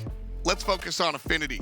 The Artifact Friends are going to have an uphill battle, as I said, but, you know, there's something special about having an open plate. You've got almost no expectations. You really don't. I mean, a little bit about this team, if you guys don't know a whole lot, other than just some show matches like the GSI show match, which they did take, we don't have a whole lot on them, but they did go undefeated in the play-ins, and that's big because of a young rookie roster who was able to come out, perform when they needed to make it into Rival Series. Now they're here, and you have an unstable roster, not mechanically wise, but on the other side for Warriors, an unstable roster that hasn't had a lot of time to gel. This is a perfect opportunity for Affinity to come in, claim their stake, and cause some disruption in the meta.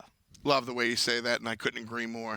So as we look towards this one, Warriors International versus Affinity, I'm going to ask you to put your chips down, young men. Where you going, Subi? Well, this is a tough one because we just got word Affinity's bringing in a sub, but the good thing is they haven't played all season long with their entire roster. So bringing a sub at this point isn't detrimental to them, but Warriors International made a huge move. That was the entire talk of this whole death segment was Jay Wismont coming on board. And for me, I don't think it's going to be enough for them to take the win. I'm going to give it to the rookies of Affinity. I think they're going to bring some firepower today. I really do love the story of Affinity so far, but I originally picked Warriors International. I'm sticking with it. I love the fact that we've seen a bunch of old school players and some veterans come back, perform today like Greasy. I still have that faith in Jay Wismont. This is a rebranding period for him, a time to market your abilities again.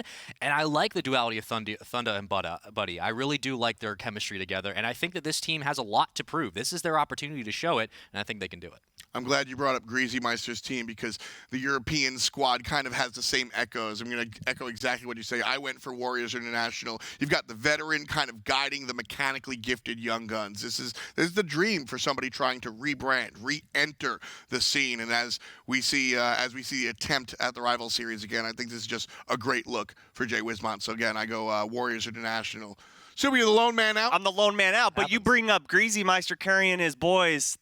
He's got a belt on his hips. He's a world champ. Jay Wismont, yeah, he's played in the RLCS, but did he ever place top 4? Did he ever go to a LAN? Nah. That's very fair. Nah. That's I very can't fair. argue that. I really can't. Okay. All right, you know what? I cannot wait for Jay Wismont to come out. He's going to shut me up. 3 goals in 12 seconds, and we're going to be talking about it on the sideline. You know, Jay Wiz knows that I love him, but, you know, it's my job to do this, and it's my job to just say you're wrong. All right, well, it's my job to get on out of here and let you guys take the game. Good luck with the call, and we'll see the action. Subi, we have talked a little bit about today. We said we were very excited for a bunch of matches. I think this is one of the best North American matches we could have asked for. I mean, Warriors International, of course, formerly Nefarious Squad, if you guys know them. They fought their way through. They make it into the play-ins, and they do really well. On the other side, though, again, another rookie roster that hasn't had a lot of experience or time to prove their worth, and they have another opportunity to take down a Titan, if you will, and now this could be the perfect stage for them. Well, and, you know, they are rookies, but they have Jordan on their team, and he's got LAN experience under his belt. He's played against very good teams up in Canada, so this isn't going to be his first foray at Rocket League, that's for sure. But we'll see how the names of Thunda and Buddy can certainly live up to that hype. And off the start, it's going to be Thunda controlling the ball, but a nice push from Affinity will keep them back on their heels for now as it's up for contention. And Percy's going to be falling forward. It might be a quick goal, and Buddy gets a nice tap, and there it is. Warriors International, sparing no time, no expense. They go up 1-0 quickly in Game 1. Oh, you see that double commit that Affinity just pulled on the field. All 3 members up in the offensive half. And the Warriors International saw a wide open goal, and Buddy strikes first. You know, I said Jay Wismont would be the guy to strike first in 12 seconds. I was entirely wrong. It was Buddy, who comes out immediately. A nice demo will take Thunda out of the equation, but Jay Wismont is there, the man of the hour.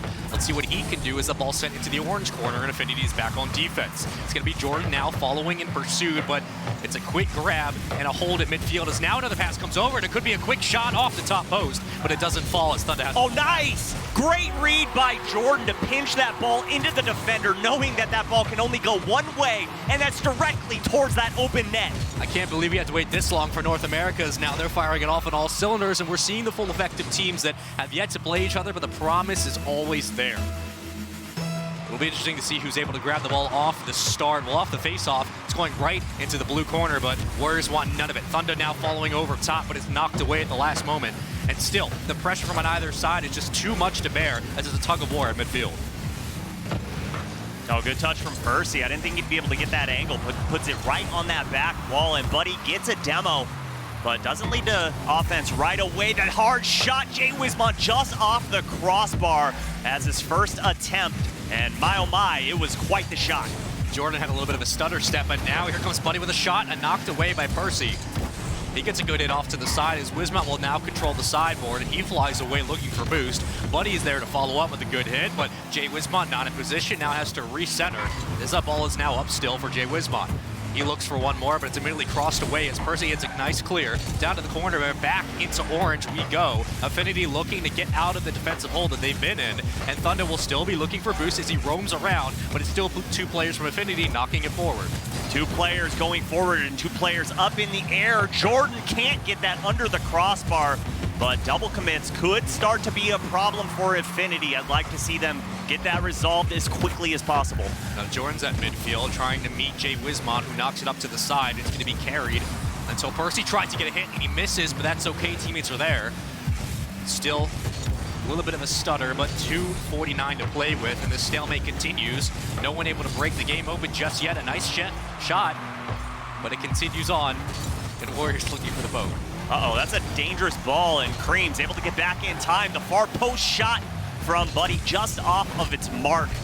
Loving the offense right now, and again, working this ball left to right, right to left, making Affinity start to scramble, use a lot of boost. This offensive push was great, but Jordan gets that ball away just in time. And of course, Creams is the sub coming into this match, so he doesn't have as much pressure on his shoulders as you might expect, but it still would be great to see what he's able to do. And of course, Affinity looking to steal game one, as Warriors were a bit of the favorites on the desk. But for now, it's still tied 1 apiece. Plenty of time. Jay Wismont staying back, waiting for a cross to come over. It's a high off the back wall, and no one's going to be following it up, so Creams won't be there for the double touch. But he comes in and intercepts it. He might have a perfect opportunity before finally Buddy knocks it away. Well, that's a dangerous pass, and Jordan up in time. Good cutoff from him. Thunder was barreling down the field. And it looked like that pass was right on target. And again, another double commit coming out from Affinity, but still, Warriors International has yet to capitalize on that outside of that first goal. Couple of back hits, and that might be the one to do it. The dagger lays in. Jordan with a nice spike down into the middle of the goal. He got a perfect angle. The read was there. He comes over the top, flies through. And a great pass from Percy coming out of the corner. He hits that corner beautifully, and it brings the ball to the top of the box instead of right in front of the goal mouth.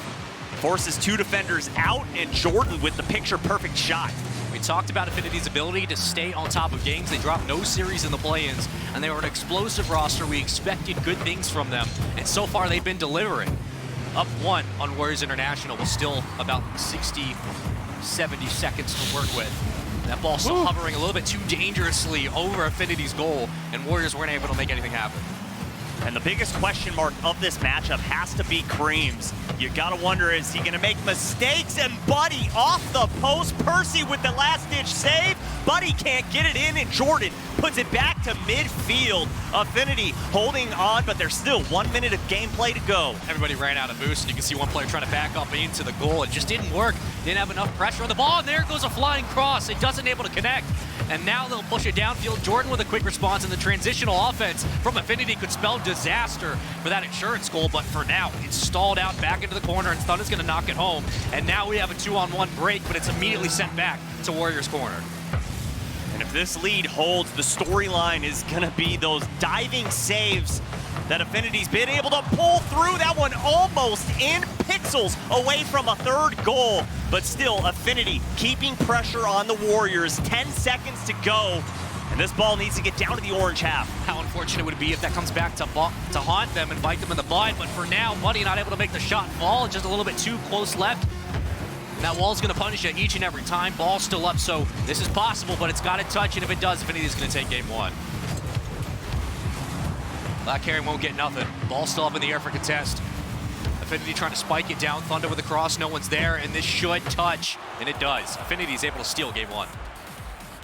And just tons of scrambling on the defensive end from Affinity, but somehow they made it work. A ton of shots, 12 on board for the Warriors International. Only 8 from Affinity, but that's all it took. They just had to weather the storm from the Warriors, and the breakout offense was there. Creams, the sub, had an assist, 2 saves, 3 saves, a couple of shots on goal, so clearly stepping up into that sub role. That's exactly what you need from a fill-in player. And do you think this makes any question about it? Let's say Creams comes down and really overperforms. Do you think you start worrying about maybe some roster potential, or are you just worried about the fact that, you know, you have him there to fill in and that's a good crux to lie on? I think it's a good crux to fall on. I think you're learning you have a solid sub to rely on, but I think you need to stick with the hand that got you into the rival series in the first place. You've got to stick with that team that made it through the play-ins. They made it through the upper bracket without losing a series, so that speaks volumes to this team. Creams isn't doing bad by any stretch of the imagination. He has an assist. He was second place for his team. but there were double commits. There were questionable hits off that back wall, and the Warriors just couldn't capitalize on those. Yeah, Jordan, of course, leading the scoring with 2 goals, and you guys have probably seen him from the World Gaming Tournament where we really saw his mechanical ability come out to play. So the guy is no nuance to, or I say novice is the right word. The guy is no novice to the high-pressure moments. Not only that, but he was able to carry the scoring in Game 1. Moving into Game 2, again, I think you need that consistency from your sub. You need that to basically be the storyline for the entire series if you're going to steal this one, because Warriors International are no pushover squad, and this is a situation where they could very easily fall behind quickly, but this is a decisive Game 2. The momentum swing could be here. Are they able to bounce back?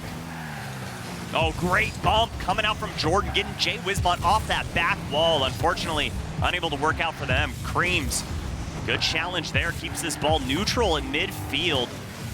I'm loving the aggression right out of the gates from Affinity. Game 1 and Game 2, they're just pedal to the metal, all-out aggression. Well, the same thing as a good defense is a quick offense, and you know they want to follow up that same routine. What better way to do it than come out and score early and continue that momentum ride?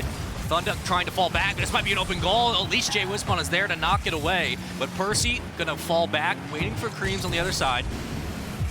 Jordan now falling forward. He was the goal leader in Game 1.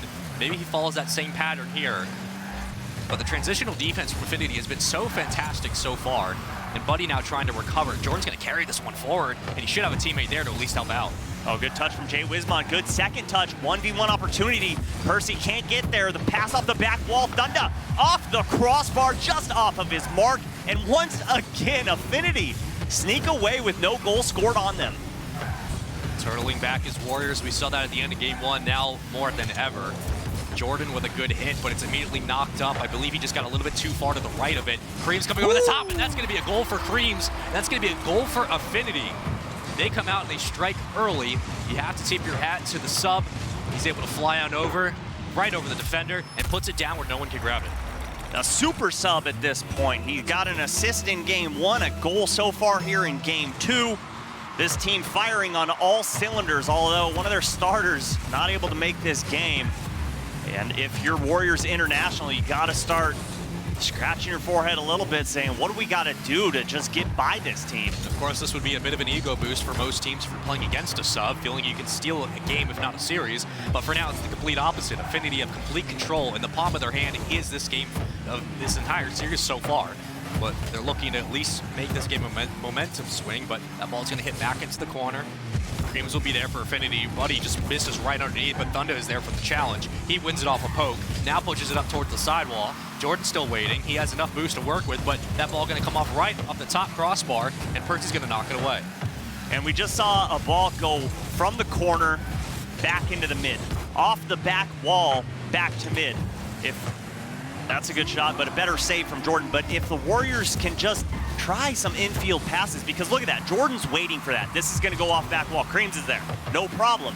Past that midfield just like that, but Thunder got caught slipping, went for boost. Creams saw it, the sub with his second goal in game number 2. What looked like Warriors trying to weather the storm of Affinity just a little bit. All of a sudden, an open net leaves a perfect pocket for an opportunity for a free goal, and that's the danger. No matter how many times you try to weather that storm and find and create spaces, you're going to get caught slipping. And when you do, that's going to be an easy goal, and Affinity will always take advantage.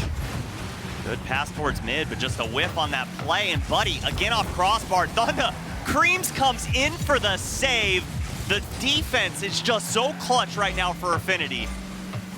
Ball still inside Affinity's corner. Creams is there, of course, the man of the hour. I was saying that about Jay Wismont, but it might be the complete opposite. Your sub is coming through, a nice demo from Buddy will make it a 3-2 advantage, but the ball's still in your hash. Thunder has to get back on defense, and he knocks this one forward. Jay Wismont trying to carry. He comes over the top, just misses it. Almost a goal, it looked like, but it will be knocked away by Jordan at the last minute before finally Percy knocks it back towards midfield, but it's Jay Wismont over the top, and Jay Wismont, that guy, the man who needed to come big, is able to make this half of a game, now just down a goal.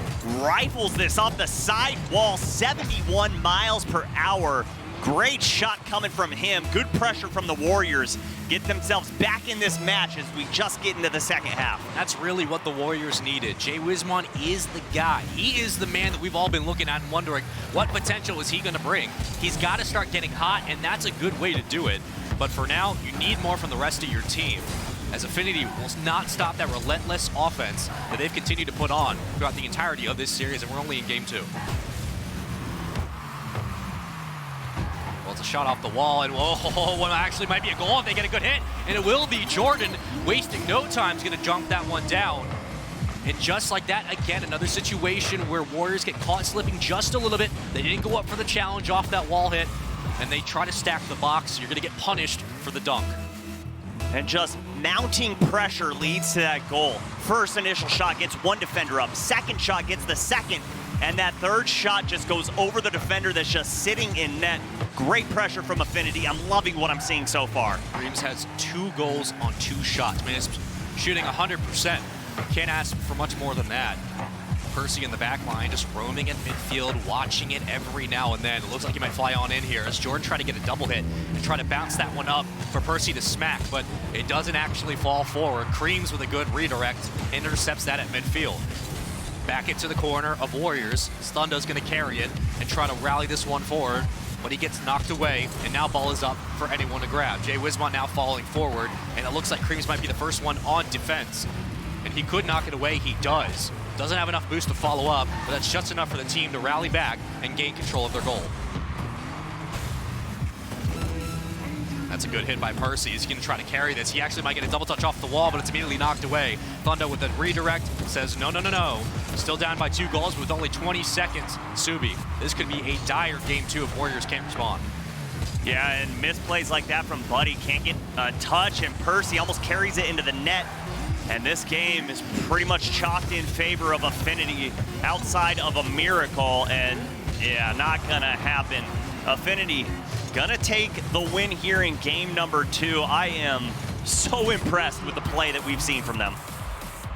Just the relentless assault on defense, the ability to create those passing lanes, and the fact that it didn't stop putting pressure in Affinity's corner, that caused Affinity to start, I should say Warriors' corner, excuse me. That caused the Warriors to play a little bit timid, and once that happens, I mean, you're just waiting for a hole to open up. Once it does, Creams was there every single time to punch you through.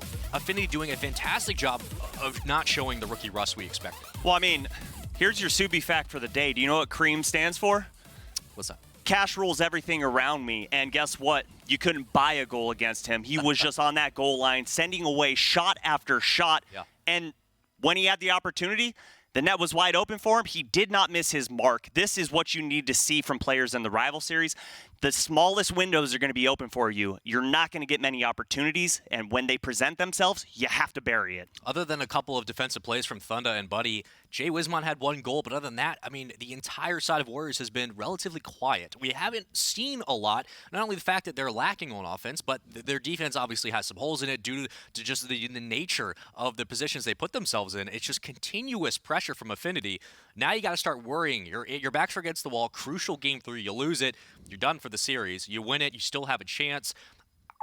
I still can obviously stay with my prediction, but I mean, Affinity, I very highly doubt they're going to drop this. I mean, It's going to be rough. you but got 3 games at least to close it out. We've seen crazier things happen today. We've seen games start off like this, or series start off like this, rather, and it go to game 5. So it's not outside the realm of possibility, but for it to be done, the Warriors need to start playing as a team, because right now we're seeing a ton of individual effort, and all 3 members do have that mechanical ability to be able to score goals, but when you're facing a team like Affinity, who's just monsters on defense, you need some passing plays. You see Thunder bomb it up towards that back wall. That's not going to work. And this is a team, remember, Warriors placing 5th in Rivals last season. So there are no shortcomings. These are no pushovers. And the fact that they're getting blown out in this series is quite a story, let's say the least. But Creams immediately follows that push up. No one's there. Jordan now trying to roll and dodge, but he gets taken out in the air. A nice demo from Warriors. Let's see what they can follow it up with. But for right now, the ball's still on their hash. I like the patience here from Jay Wismont. That's good. He gets it around 2 defenders there, but no follow-up on that play. And this ball's right at the top of the box. Creams fires a shot. Thunda can't get the touch. But Jay Wismont for the carry all the way downfield. Good catch. Around 1, around 2. But there's Creams sending it into the corner. Well, Thunda and Buddy were not far behind. I just didn't see enough from that crossing pattern. Sometimes you need a player to come over and center to try to create some distance, but again, Affinity able to come back on transition defense, steal it away, and they continue to put pressure back into the blue corner. And that's one of the things about Affinity that's so great, is their ability to intercept these passes and continue to create pressure. We're getting a quick goal here, and there it is, Buddy finally getting himself in the scoreboard with a nice goal. Yeah, this is a good 50-50 win, and Cream's going up for the challenge. You see Buddy turn his car to the side and angle that hood forward, getting as much power as possible on that ball, and it just takes a couple doinks to get out of the way, and it'll go into the back of the net. I know when we're talking basketball, football, baseball, whatever it is, sometimes you just need a lucky bounce, a lucky roll to go your way, and it shifts the momentum. Maybe that's that lucky bounce that they need, because that goal certainly was a bit of a gimme. But for now, you got to ride that wave all the way down to a Game 3 victory. Are they able to do it? They have to continue to follow up with insurance goals. Thunder looking to put a stop to that as he directs it right back into the orange corner. Still looking for one. I believe they had to cross there, but Buddy was just a little bit too far out of position in the front. I don't think he had the boost either. Now Percy going to knock it away and try to get it out of his 50. Jordan with a good hit. It's going to send it down. You can tell they just want to get it out of their base, give themselves some room to breathe. Buddy's going to send it down. Jay Wismont with a nice shot. Oh, just a little bit too high on the crossbar. It knocks away. Buddy is there for the redirect and the follow-up. Jay Wismont trying to slow it down. There we go, Buddy boys. for a hit. Even though it was redirected out of the goal, it's still a good play to run. I still love what we're seeing. We're seeing passing plays trying to develop, and the Warriors just doing so well on offense now. It's a complete turnaround from this team. They're in complete control of not only this match, but their midfield, their back half, their front half. They're running this board right now. Well, Thunder's trying to follow it up, but that's a booming clear to the other side, and I believe a player is there. Buddy is able to stop it, and here comes another one, and Creams, the man of the hour. That's his new title. He ties this game up at 1 apiece. And you see the clear try and go up, and Jordan's following and just spikes it back down to the ground, right into Cream's lap, and he just puts it right between the sticks. And just like that, we have a tie ball game. Creams has 3, if not 4 goals in this series. That is the perfect sub role you could ever ask for. 3 is confirmed. And that's everything you could want. Now tied at 1 apiece, still time to work with, but this is do or die moment for Warriors. You need to start breaking away in some fashion. Cream's looking to add another one to their alley wall. No, he gets knocked away.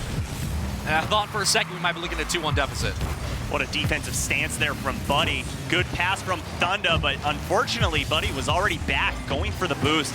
It's a good idea, but Creams, time given to him, gets the flick over one, and Thunder there for the diving save.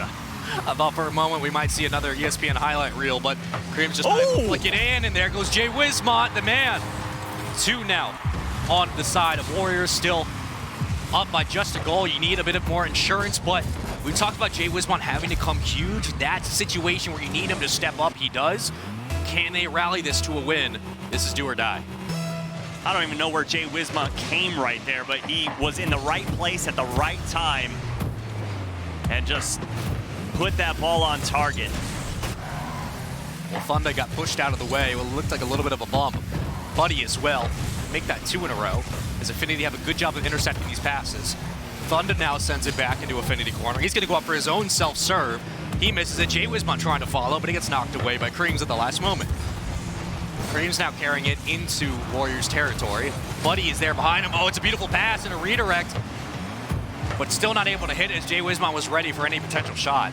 Oh, that one goes all the way back. No one expecting that. Creams, not the greatest hit, but it is back to a teammate, and Percy just playing shark at midfield, trying to get in the way of these passes. Thunder's up.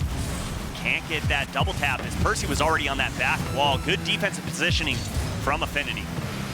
Buddy now coming in. Ball still up. Creams is there. He sends it back into the corner. It's going to be Buddy and Thunder there for the take. Jordan does get a nice hit, but you could tell they were setting up for something big. That's a big hit from Buddy, but don't worry. The sub is there to redirect. Now 10 seconds. You need a goal here if you're Affinity. You still got some time, but it doesn't look good. We could be going to game 4, and we should be when this ball hits the ground. Not going to happen just yet. Ball still in the air off the back wall. Great defense from Jay Wismont to hit it down and let that ball just end the game. Warriors International clawing their way back into this match, but They still have an uphill battle, that's for sure. Yeah, you got to tip your hat to Jay Wismont, of course, coming in and getting the tiebreaker goal.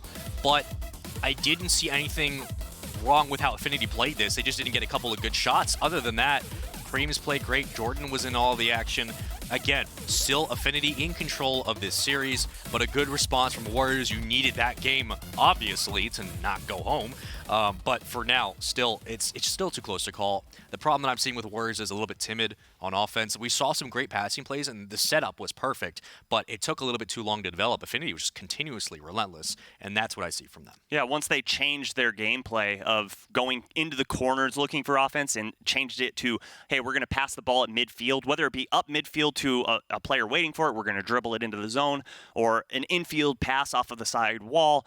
They're making Affinity like, whoa, wait, we have to change our game style. We've got to play a little more aggressive on defense. We can't just block the front line of the goal. And Affinity didn't really know how to react. But I can tell you one thing. If Warriors are going to win this game, they have to have Thunder show up. Yeah. 3 games so far, not 1 goal, not 1 assist. He's doing his part, yes. But he needs to do more if he wants his team to be able to take this win and take this reverse sweep from Affinity. Yeah, he's there on defense for sure, but sometimes you can't just be there. You Right. need to contribute. Not saying he won't, but you definitely need a little bit more. Maybe they're able to do it in Game 4. They certainly need to if they want to push this series the distance. But for now, it's into the corner of Warriors. And Brown's going to be there, and quick goal number 1. Okay. Jordan. There you go. Dunks it off the hood of Buddy, going for the catch and just spikes it.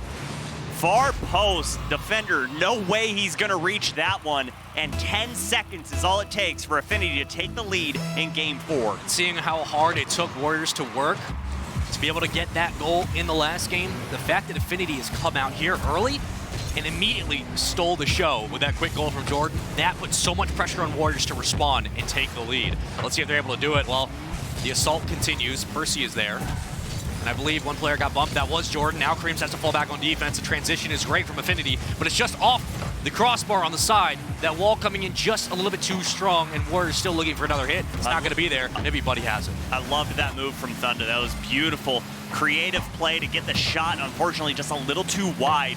Thunder hits that ball backwards, but Buddy was waiting. Percy saw that ball coming out, just couldn't get the angle to put the shot on target.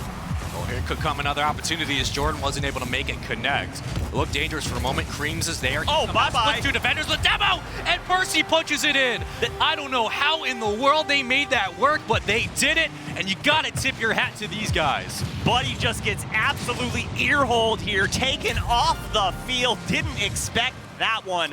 And Percy with the easiest shot he's going to see all season long. Absolutely calculated. You know, Creams is probably like, I have no idea how that demo just happened, but hey, there's an opportunity, and that is a gut punch to Warriors. That has got to sting, but you can't let it affect you mentally for so long. You need to start responding. Maybe this is an opportunity. It's knocked away. Here comes Thunder with Jay Wisman on the mid-clear, but it's still there. Now Percy following up as Jordan hits it back into Warriors base. Oh, and Creams could have an opportunity, but no, it's knocked away at the last minute.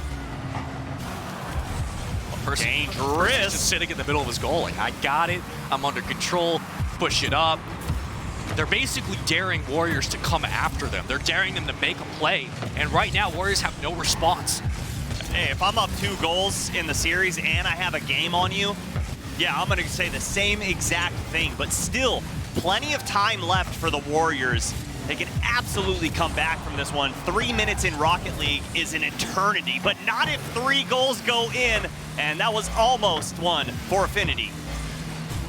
And it could be another devastating blow to this Warriors roster if that goal falls in. Jordan's sitting in the back line, waiting, predicting. He goes up for the hit. He gets sent back to the corner. Back behind, Creams is in there. Creams is on the other side, but here he comes. Knocks it to the opposite side. And again, they're just burning time, trying to get a couple of shots down on goal. Percy knocks it away. Still up for grabs. Jordan's there. He's going to carry it forward. And it looks like Percy might have a good hit. That could be perfect for Creams, but he isn't able to get the dunk down, and it's sent back to midfield.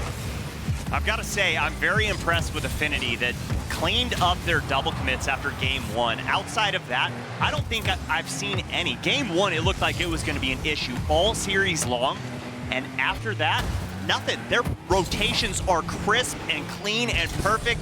Jordan gets that ball up and almost gets the ball down, but they still hold on to offensive pressure. We talk about rookie teams having a little bit of an unsure presence on the field. Sometimes they don't want to commit too much, but you don't really see that from Affinity. I mean, they are playing like a pro squad. They are absolutely dismantling Warriors, and what I'm sure is a surprise for most, I know you picked Affinity to come through, and they are showing you why your pick was correct, because they are just absolutely blowing Warriors off the map.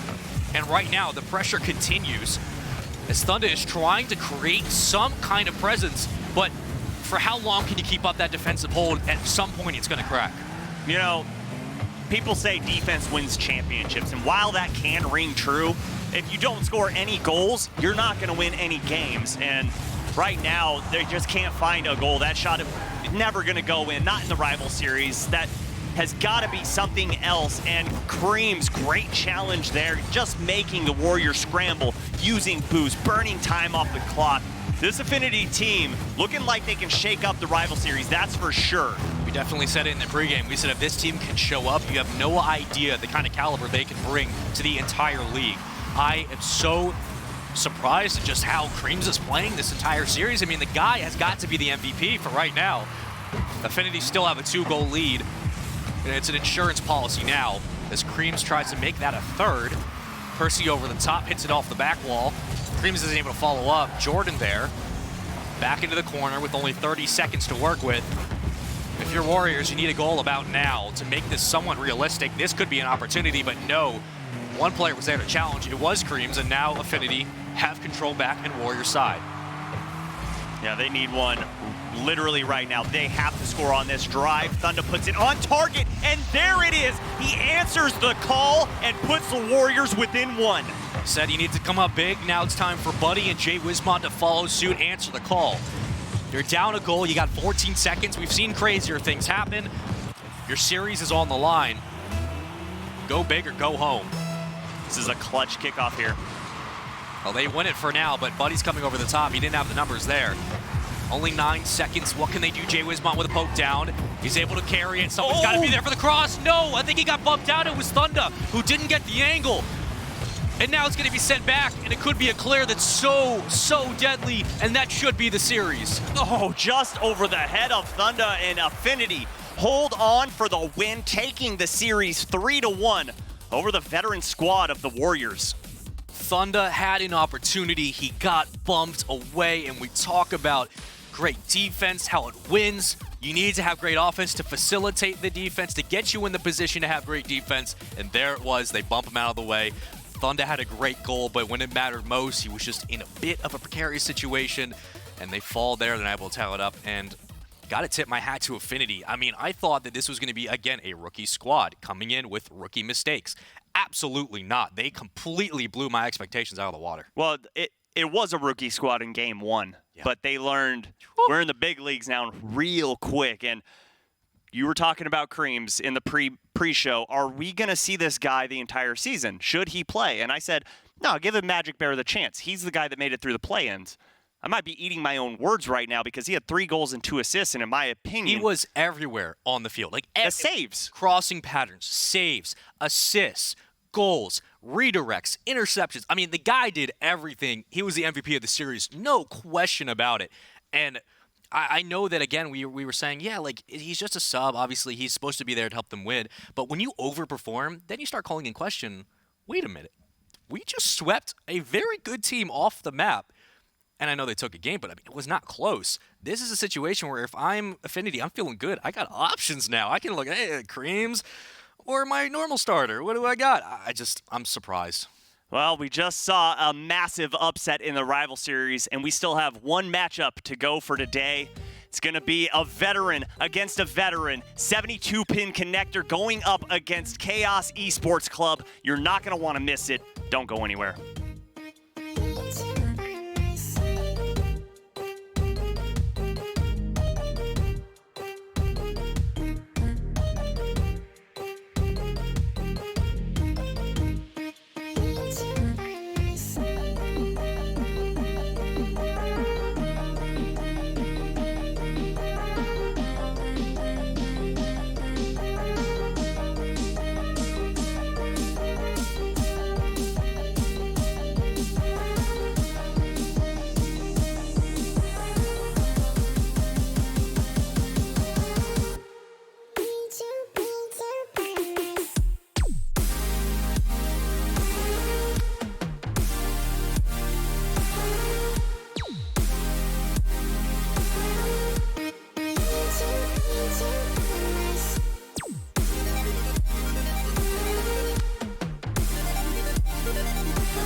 What's good, folks? Welcome back to the Rocket League Rivals Series. I'm your host, Tom F. Badninger. And next to me, some of the best in the business, Subi and Spaceman, still holding it down. And holding it down last match, that's exactly what we saw. That was nutty. Yeah. And I love the rival series for that fact that we get to see these rookies come in and you never know what to expect from them. Are they going to be good? Are they going to be bad? Are they going to be mechanical gods? Are they going to be this team that passes the ball up and down the field? And we just got an answer for one of those teams, Affinity. That was very fun to watch. I think one of the things I love so much about today, and I think this entire season going forward, the rookies have showed up. I mean, they've completely rewritten what I expected from them. And I picked a couple, like I picked Block early, and I picked a couple of these rookies to stand out. I should have stuck with that because Affinity, again, these guys have no pressure on them now. They have just completely wiped the slate clean. They've come in. They look like they're playing like professionals. I am just so impressed in Creams, the man. The substitute who now we're wondering about his spot on the roster. He was an absolute superstar. Well, we were talking about how we had some veterans and some newbies, and this next match is no different either. Jacob going to be one of the, most celebrated players in Rocket League history here, playing with Demo and Lion Blaze. And then across the way, Chaos Esports Club, Taroko, Mektos, and Corrupted G, bringing the same team they played with last time around. So honestly, this one, all eyes are going to be on Jacob. So let's talk about the black and green real quick. Chaos Esports Club, Taroko, Mektos. I love how they kind of dominate this 2v2 world and they add a third. This time around and last season, it was Corrupted G. Spaceman, what's your take on this squad? I really think, again, I didn't get to see a whole lot of them, so I'm still looking at their personality as a team, but I do know that, like, we've seen some of these pros be peppered out, former players in the RLCS now falling down into rivals. Corrupted G placed third with EG at DreamHack Dallas last year. So the guy's been at the top of the game. He's been at a major tournament with a major organization. Again, a situation where some of these former RLCS players come down, they start getting a group around them, they can make a run.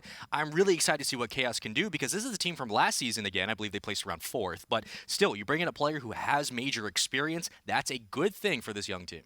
Yeah, I love the fact, again, bringing up the fact that they're the 2v2 that add the third. Sometimes that can be a bad dynamic because you're kind of locked into that twos. But here with Corrupted G, this is kind of their second shot, right? This is one of the second player that they've added to their 2v2. And I think that this kind of now seems like a full team. Yeah, you've got Corrupted G, who, like Jacob, has 6 seasons of RLCS experience. He has that under him. And last season, Chaos Esports Club started slow, and they lost to the best teams in the rival series. They couldn't take down the top dogs. They did beat Bolsen last season, who was a very dynamic team, but when it came to the best of the best, they couldn't get the job done. So that has to be the difference maker this season. They have to be able to take down the number 1, 2, 3. Even if they're number 1, you got to be able to take down 2 and 3 if you want to be the best of the best.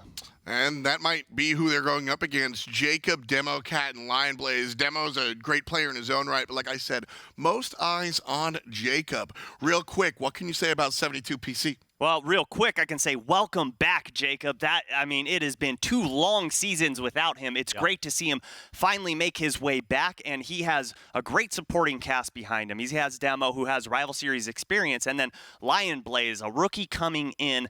Very dynamic, very high-powered offense all over the board from this team. 72 Pin Connector has been trying to make it into the Rival Series for so long. They finally found that puzzle piece of Jacob that just pushed them far enough forward. Yeah, and Jacob has a bunch, like we've talked about veterans having experience in the RLCS. Jacob was on NRG, of course, the reigning defending champions. While he wasn't on that specific roster, he's still under the organization, a couple of first-place wins in some majors, and he placed 5th through 6th with Rogue in 2018 during some of the RLCS. So the guy's performed at a top level, near the top 5, has plenty of experience to go with. Then you have Demo, who has a couple of first-place finishes in some weekly cups. He comes in formerly under Upper 90 Esports last season, where he placed 10th in the Rival Series. So you bring in a high-caliber player with a player who's sitting near the bottom of the pack but has potential. Put them together, you're obviously looking at least an equilibrium somewhere. Maybe this is where they can really find their stride and bring it forward. Again, the storyline of the day, honestly, NA and EU, has been new chapters, new experiences. Jacob playing for the 72 Pin Connector team. By the way, it's a community org. They're not a real org. Right. They are still shopping. Oh, they're real. Yeah. Well, as far they're still shopping for an org. And congratulations to Affinity, who actually just got picked up by Omni Nation. So orgs all around.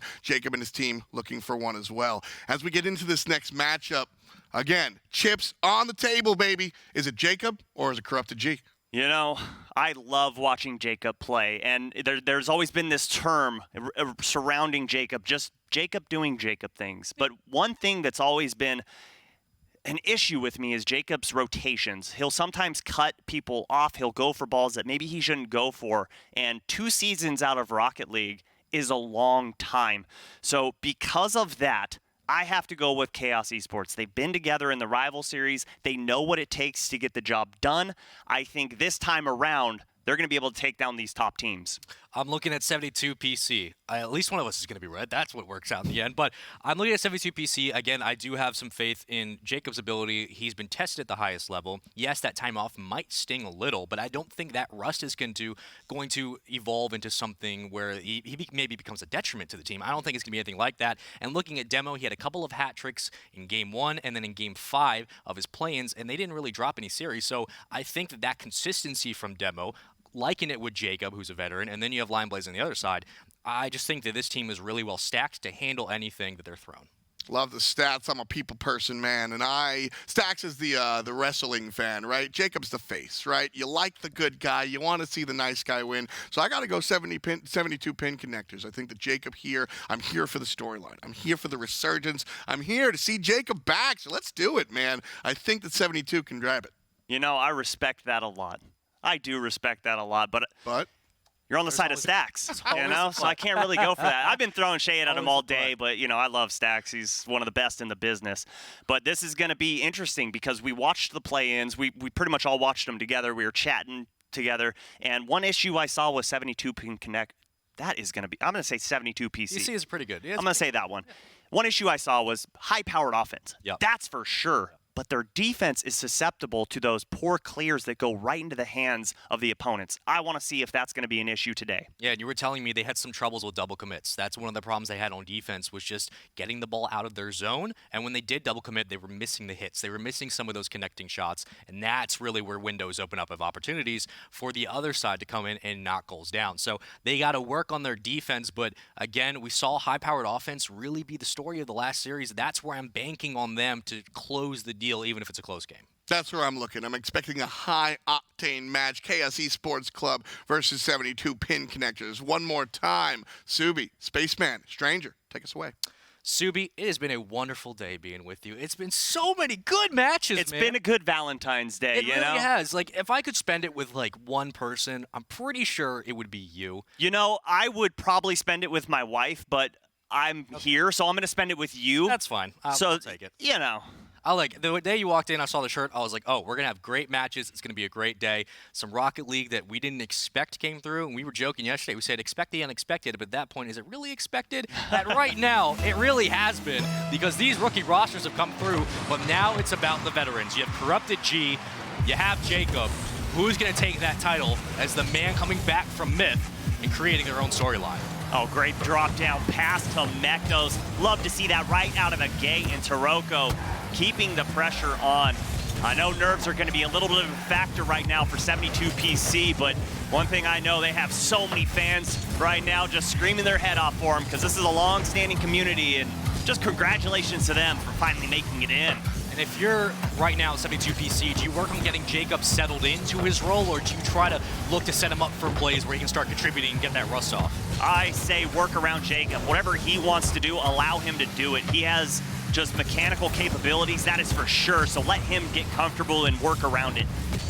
Well, Lineblaze is going to carry that one out. I feel like we haven't talked a lot about him, but he could be the crucial X factor, the third guy quietly in the shadows as an unsung hero, as he was able to carry it towards mid, now into the corner of Chaos. As Mektos is going to boom that one towards mid. He's going to have a beautiful carry, but it is knocked away at the last moment. And Corrupted G sending it back. It is knocked away. Lineblaze is there for the redirect, and he gets the poke out. So far, back and forth action, but Chaos Esports and Corrupted G definitely have had the upper hand on offense, but minute of gameplay isn't a good, way to judge an entire series, especially with the amount of nerves that you were talking about possible on 72 PC. But here comes Taroko off the ceiling. Lineblaze meets him in midair and sends it right back. Good demo coming out from Demo. And Jacob puts that one into the blue half. Taroko already has 3 shots on goal. None have fallen just yet. The Lion Blaze is going to be under it as that ball booms into the corner. And it's going to be Corrupted G who grabs it for now, but it's immediately met by 2 players of 72. Mektos now sending it back down long range. He's going to carry it from the ceiling, trying to get the double tap in. Oh, just off the side of the bar. It's pushed away, and what could have been a great opportunity is now stifled for the moment. Jacob does a little finger wag and says, no, no, no, not on my watch. A great demo from Corrupted, but Lion Blaze gets in the way of Mektos, shakes things up, and no goal allowed for Chaos Esports, but they're not done with their offense, not just yet. Taroko circling like a piranha right now as Corrupted knocks it forward. 72 falling back, trying to get a good hit forward. His demo is up for it. He sends it down. Corrupted is there. He knocks it back towards midfield. And now the transition will ensue. Corrupted now getting a good hit, but it's off the top of the bar.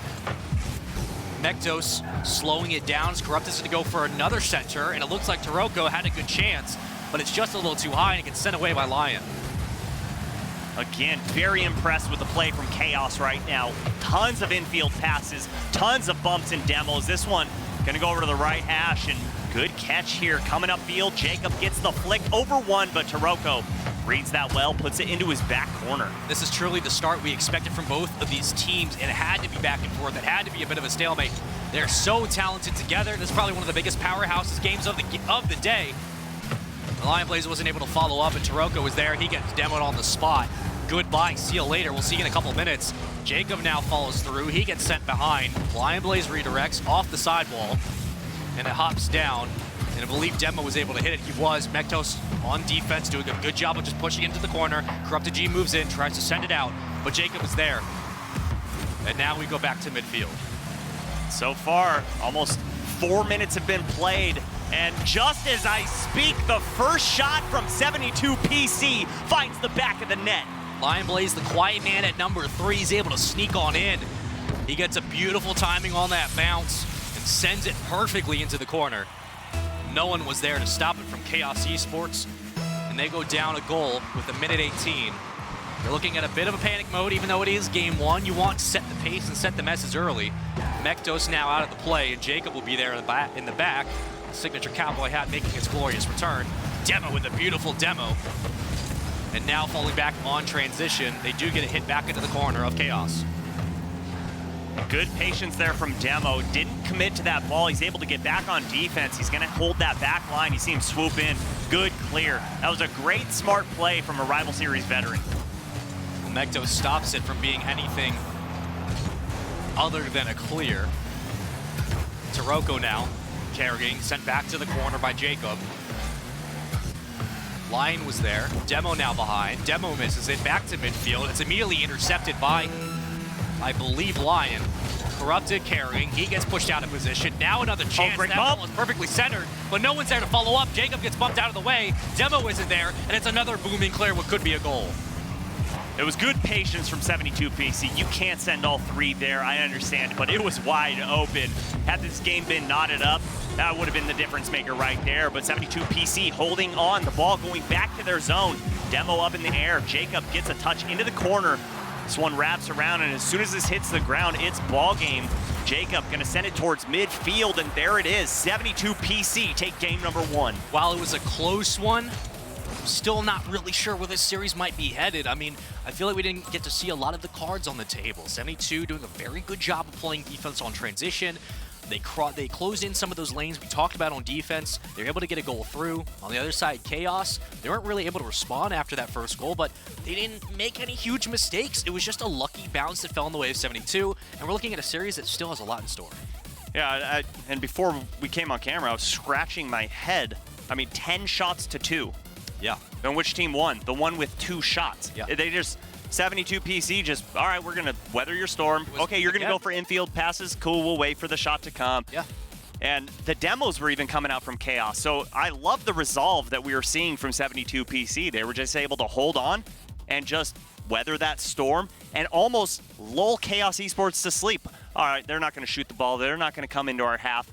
And all of a sudden, boom, one shot, it's in the back of the net. And sometimes the scoreline really does reflect what happened on the field. I mean, you get a couple lucky bounces, maybe the scoring starts breaking open, but there, like you said, 10-2. I mean, it was a one-goal game, and it was pretty even the entire way through. So we haven't really seen all the cards that these players have, and what's up their sleeve, we don't know, but I'm excited to find out, and I think the series really could go the distance. No, I was loving how close this entire series was. I was loving what we were seeing from 72 PC. I was loving the offense we were seeing from Chaos, but the defense just slipped up one time, and we were talking about it earlier today. That's all it takes in the rival series. You make one mistake, a team's going to punish you. And if you want to get to the RLCS, you have to play perfect Rocket League. You can make 0 mistakes. Yep.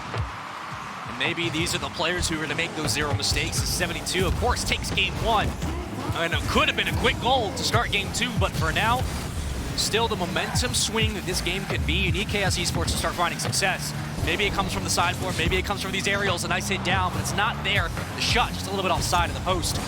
They're still looking for that opening break to get things going. And still playing very dirty Rocket League. A bump on that back wall on Jacob. Got him off that ball. Good push from Meknos, but Corrupted G's got an awkward angle on that ball. Has to retreat back to defense. He's just going to wrap this one around to his teammate. No, Jacob cuts that off. Good midfield D coming out from Jacob.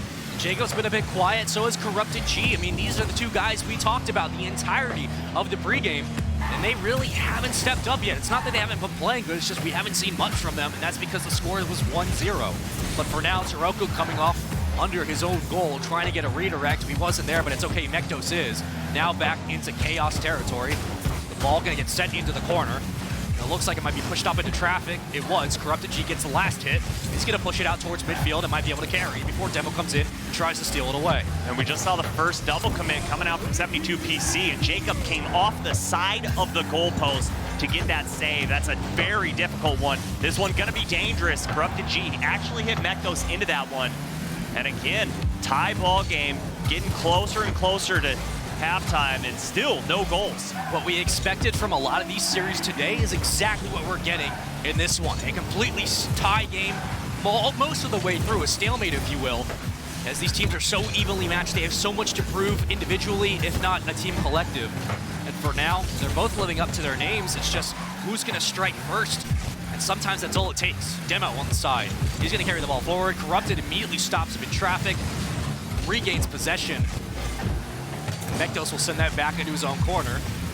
The only one there is Taroko. Let's see what they can do with it. I think Meknos should have left that ball for Taroko. Didn't hurt them here. Good bump there, but no shot coming out. And there it is, right underneath the crossbar. Corrupted G with the first goal in Season 9. That's what you needed to see from Chaos. You needed a quick score. You need to start seeing what they can do on offense.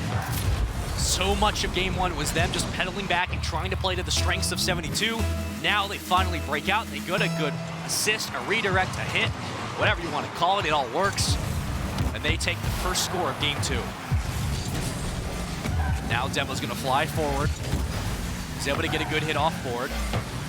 Does grab the boost. Jacob is there. Jacob looking for a cross pattern, but I believe that no one was really in the proximity they were looking for, and that's a good hit. Taroko with a beautiful save and back into the corner. Yeah, great play coming out from 72 PC, but better defense off that side wall to keep it out of the upper 90. Corrupted G can't quite get there. Looking for the dish, but just a little too slow to get in front of that ball. Meknos now hanging on the back wall as Lion comes through. And a beautiful Demo. Demo intercepts him in midair, and that's going to be a shot down. That's going to be a second goal. Chaos Esports now tallying it up 2-0. And when Corrupted G has such command like that, all 3 members have their eyes focused on him.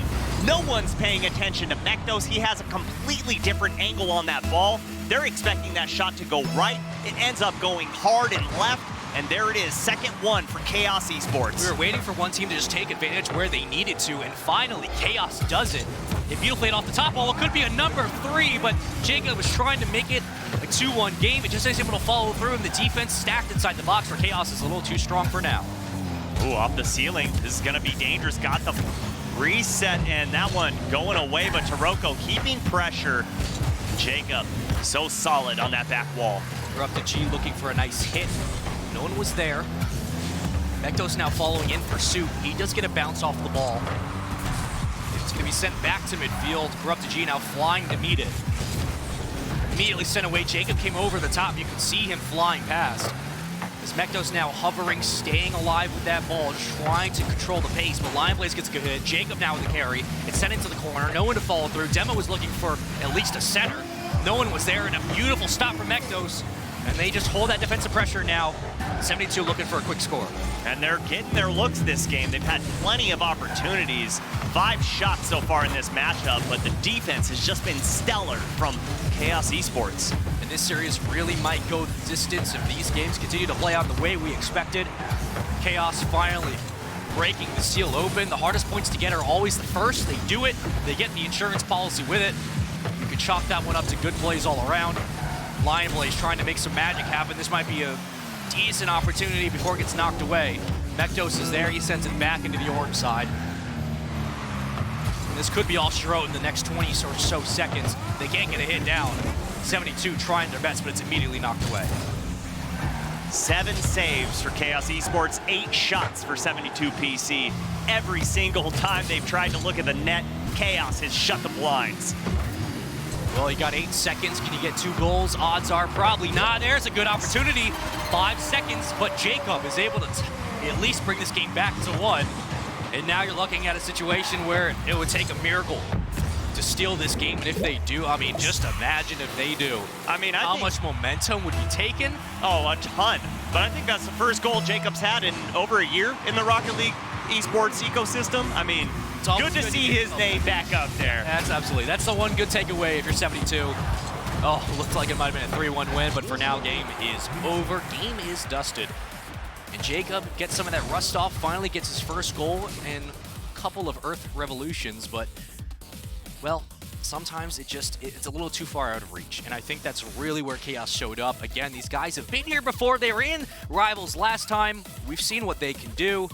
They placed 4th last year, but right now they are showing Jacob that 2 years is a bit of time, but you still have to keep up with the meta. And as of right now, I mean, he's just not. Yeah, and both RLCS vets getting their goals here in the second matchup. But I think the difference maker in Game 2 compared to Game 1 was the double commits that we saw from 72 PC. They were rare. Didn't happen all match, but there were 2 that stand out in my mind in particular, and they happened in the offensive half. You can't be having that because it's going to turn into transition offense for your opponents, and you're forcing your last man back in possibly a 2v1 or 3v1 scenario.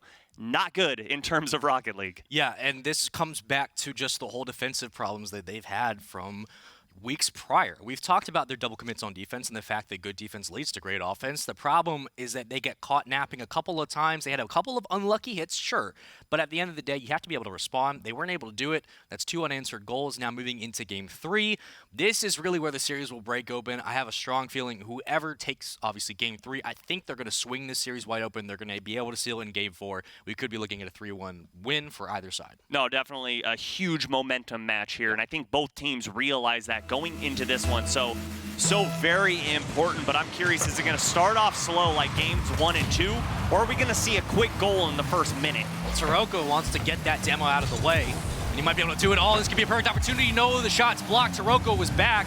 He was waiting. And off the start of Game 3, he is the man we want to look for. With a nice hit out of his base. The Lionblaze is there to meet up, and they're going to try to get a quick goal here. That was a great pass from Jacob. I loved the bait to get defenders away, but the shot just went right down the gut, and the defender was sitting right there. Easy save, but Lionblaze won't be his last opportunity. He's coming off the ceiling, has his flip, gets it over one towards the net, and Corrupted G there for the last second save. Corrupted G just saved what was potentially one of the best goals we've seen today at the start of the series and the start of the season itself. Corrupted G coming big, and that's what you need from him, but there's another booming clear. Mektos meets it at midfield before it's knocked away by Lion. Sent up for Demo, he gets a good hit. Right over the side of Taroko, it's pushed into the corner of Chaos. And finally, they have some control for 72. But just as I say that, flying back on D, it's Corrupted. He gets a big demo, and now Jacob has to basically take on 3 guys at once. That's a dangerous clear there from Mektos, putting it right towards center field for 72 PC. And the rotation's great right now, but that one gets away from Lionblaze. Taroko makes him pay, puts it right in the orange half. And Jacob there gets that one dunked, and Mektos puts it back into the zone. Great pressure from Chaos Esports. These intercepts by Chaos are what's really standing apart.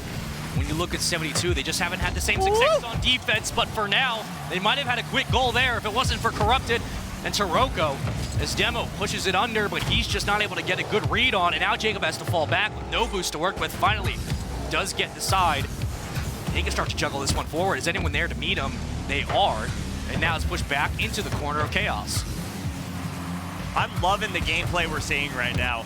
Some people think 0-0, it's not fun, but this is like a chess match right now. It's just pieces moving and pawns being discarded and knights, whatever L moves they make. I don't know, and Chiefs would be able to make those references. 3-2 move, of course. But man, it's so fun watching the dynamic between both teams shift as the clock ticks down. We've seen a lot of checkers today. This is a complete chess match. The score doesn't necessarily reflect it, but I'm telling you, from just the looks of everything on field, these teams could not be more evenly matched if they tried. And their stories are so similar. Corrupted G now waiting patiently for a fall down as he's going to knock it forward. Taroko's falling behind. Corrupted G going to go ahead and go after it. He gets some boost. Taroko's able to knock it away just before it looked like it might have an opportunity to fall in. And still playing great defense is Chaos. Here's another hit out. And that's just good spatial awareness from Chaos. Taroko coming out of nowhere, out of the sky to get that save. Seemed like he went off the ceiling there because he held onto his flip for a long time. Love to take another look at that one, but here comes Lion Blaze. Misplays that ball, doesn't get the flick, and a turnover at midfield. Lion Blaze was trying to lead Demo into the goal. Unfortunately, he didn't get the pass through. That's a dangerous hit, but it's not a dangerous save. It's an easy one for Corrupted. Jacob now sends it back. He's waiting for someone to hit it. Demo was there. He sends it back to Jacob. Now back towards the blue side. Mektos goes up for it. Here comes Demo, staring at the ground, and here comes another shot down. It doesn't connect. Jacob with a slight tap, but it isn't enough to redirect. Corrupted now with a shot. It's immediately pushed away from Demo. There's another Demo for you as Corrupted gets boost back, and now back on transition is Chaos. Great dunk from Jacob there. Keeps that ball in the blue zone. Nearing the final minute of gameplay, Lion Blaze just pokes that one up, but it's right to Corrupted G. Mektos off that back wall. These teams continue to go back and forth, neither one willing to budge. But eventually, someone's going to find a chink in the armor, and that's all it's going to take. If only Jacob had some boost to work with. He was sitting at an empty tank. And that's the biggest problem when going for a double touch. Sometimes you just don't have the resources. Well, he gets a hit into the corner off the sidewall. Jacob's still controlling that side of the pitch. And it's now up for grabs. It's still in traffic. Lion Blaze flying back for some boost. Taroko hovering, waiting, trying to redirect if he can. Here we go. Lion Blaze. This could be an opportunity, but it's Taroko, of course. The man's there with only 30 seconds. Someone's trying to find a hole. This could be it. Oh, no, it's knocked away. I believe Mektos was the one who touched it. Oh, Lion Blaze, he is getting warmed up and just gets turned away on that shot. Taroko looking for the turnaround offense, but the pass forward to Jacob. Final 10 seconds. This ball's in the air. Corrupted G's alone back on defense. Has to stretch. Gets the save. And one last try for 72 PC. This ball goes down and into overtime we go. I thought Jacob might have had an opportunity, but 3 players from Chaos were waiting. No chance there. And into overtime, Jacob trying to be a hero. Corrupted G trying to rewrite history and steal this game. Go up 2-1 in the series. Still tied 0-0. Lion Blaze now, full boost. Jacob following suit. He does get a bump. Oh, this might be an opportunity. It's immediately knocked away as soon as I say that. The defense from Chaos too strong. Oh, Demo coming off the ceiling. Good read there. Corrupted G gets demoed off the field. Mektos all alone in the backfield. Corrupted G spawns on the perfect side to help his team out. Gets a touch on that ball. Sends it towards midfield, and it's Chaos's turn. That offense, and as soon as I say that, the rookie steps up and ends overtime. He was the third man, the unsung hero, whatever you want to call him. He shows up big. 1 goal when it mattered. No assists, you didn't need him. Lion Blaze helping 72 PC steal, secure Game 3. This is the momentum swing we talked about. Could we be looking at a 3-1 win for 72, or are we going the distance?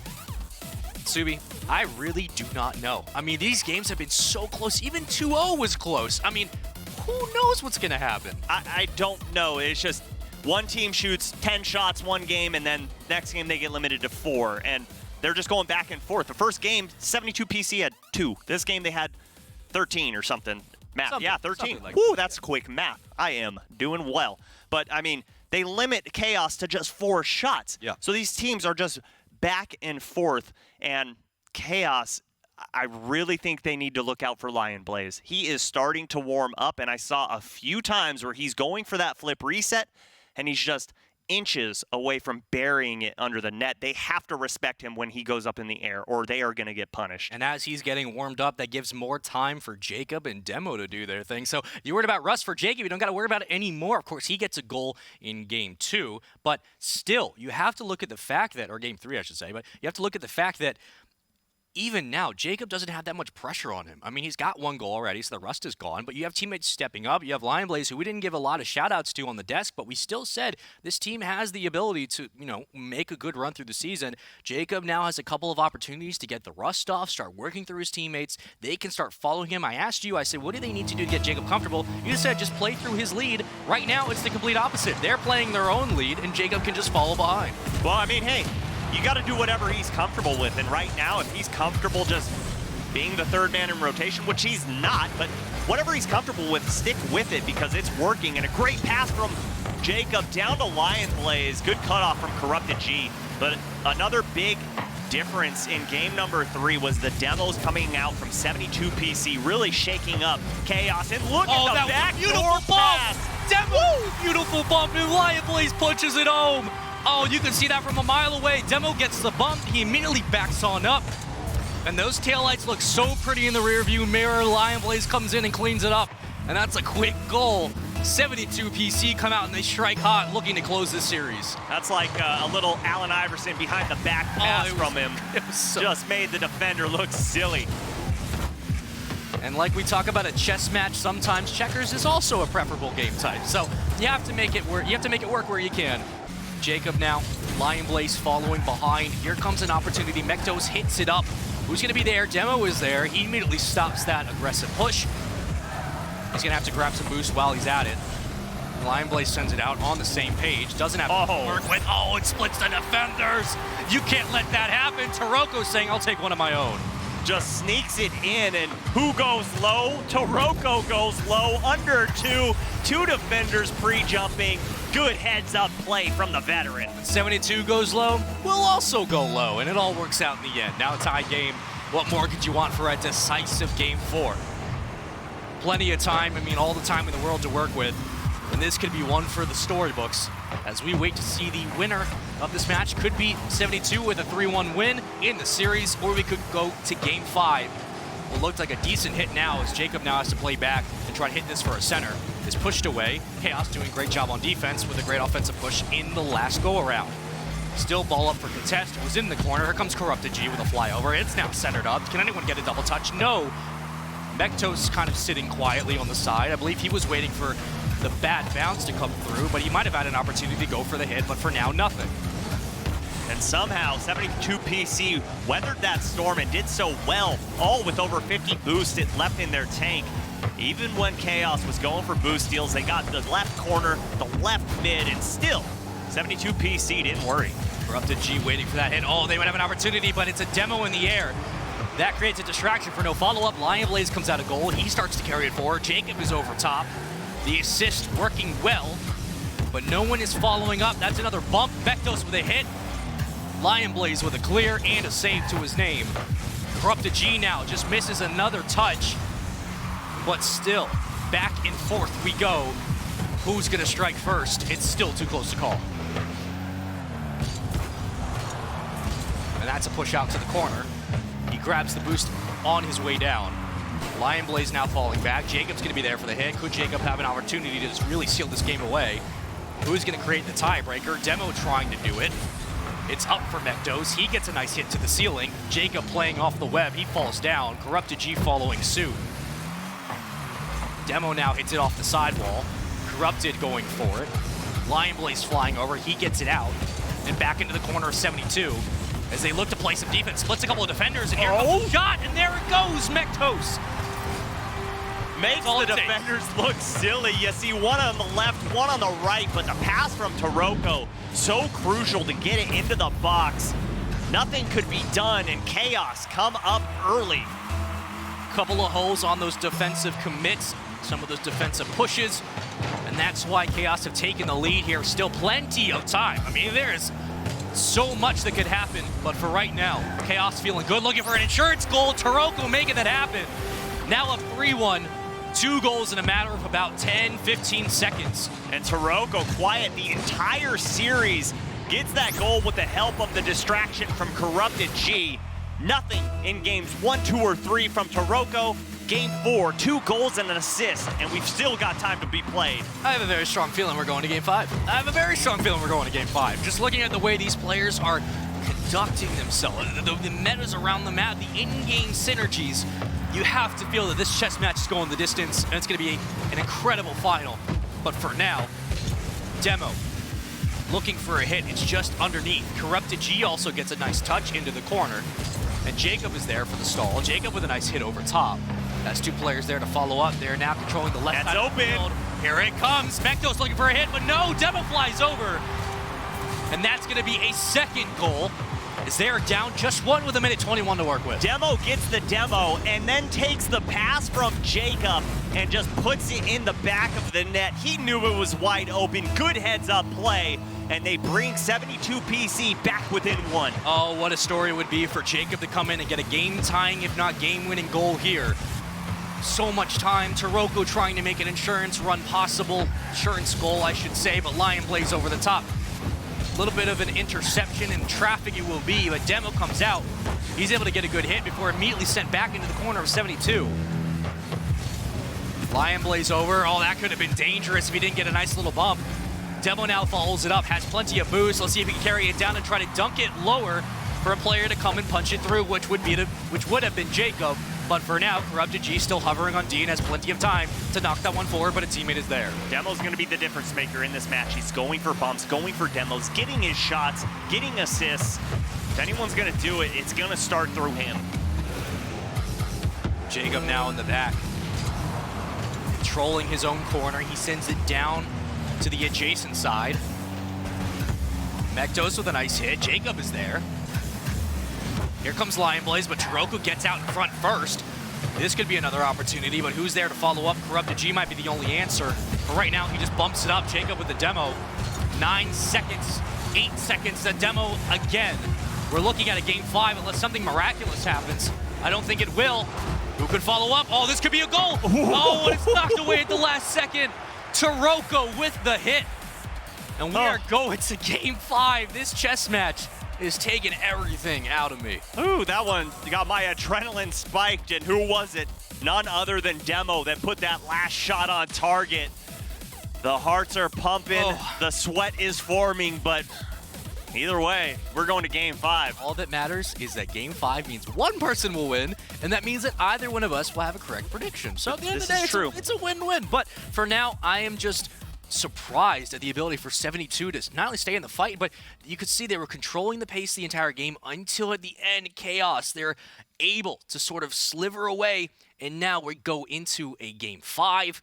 I honestly have no clue who's going to win this. I genuinely don't know. I cannot predict this. I mean, 72 PC, let's just go game by game. Just shot totals. Game 1, 2 shots. Game 3, 9 shots. Game 4, 13 shots. Game 4 has got to be crazy, right?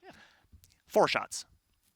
I don't know what's going to happen in Game 5. Those are some differences that we can't predict for Game 5, because who honestly knows how this is going to go?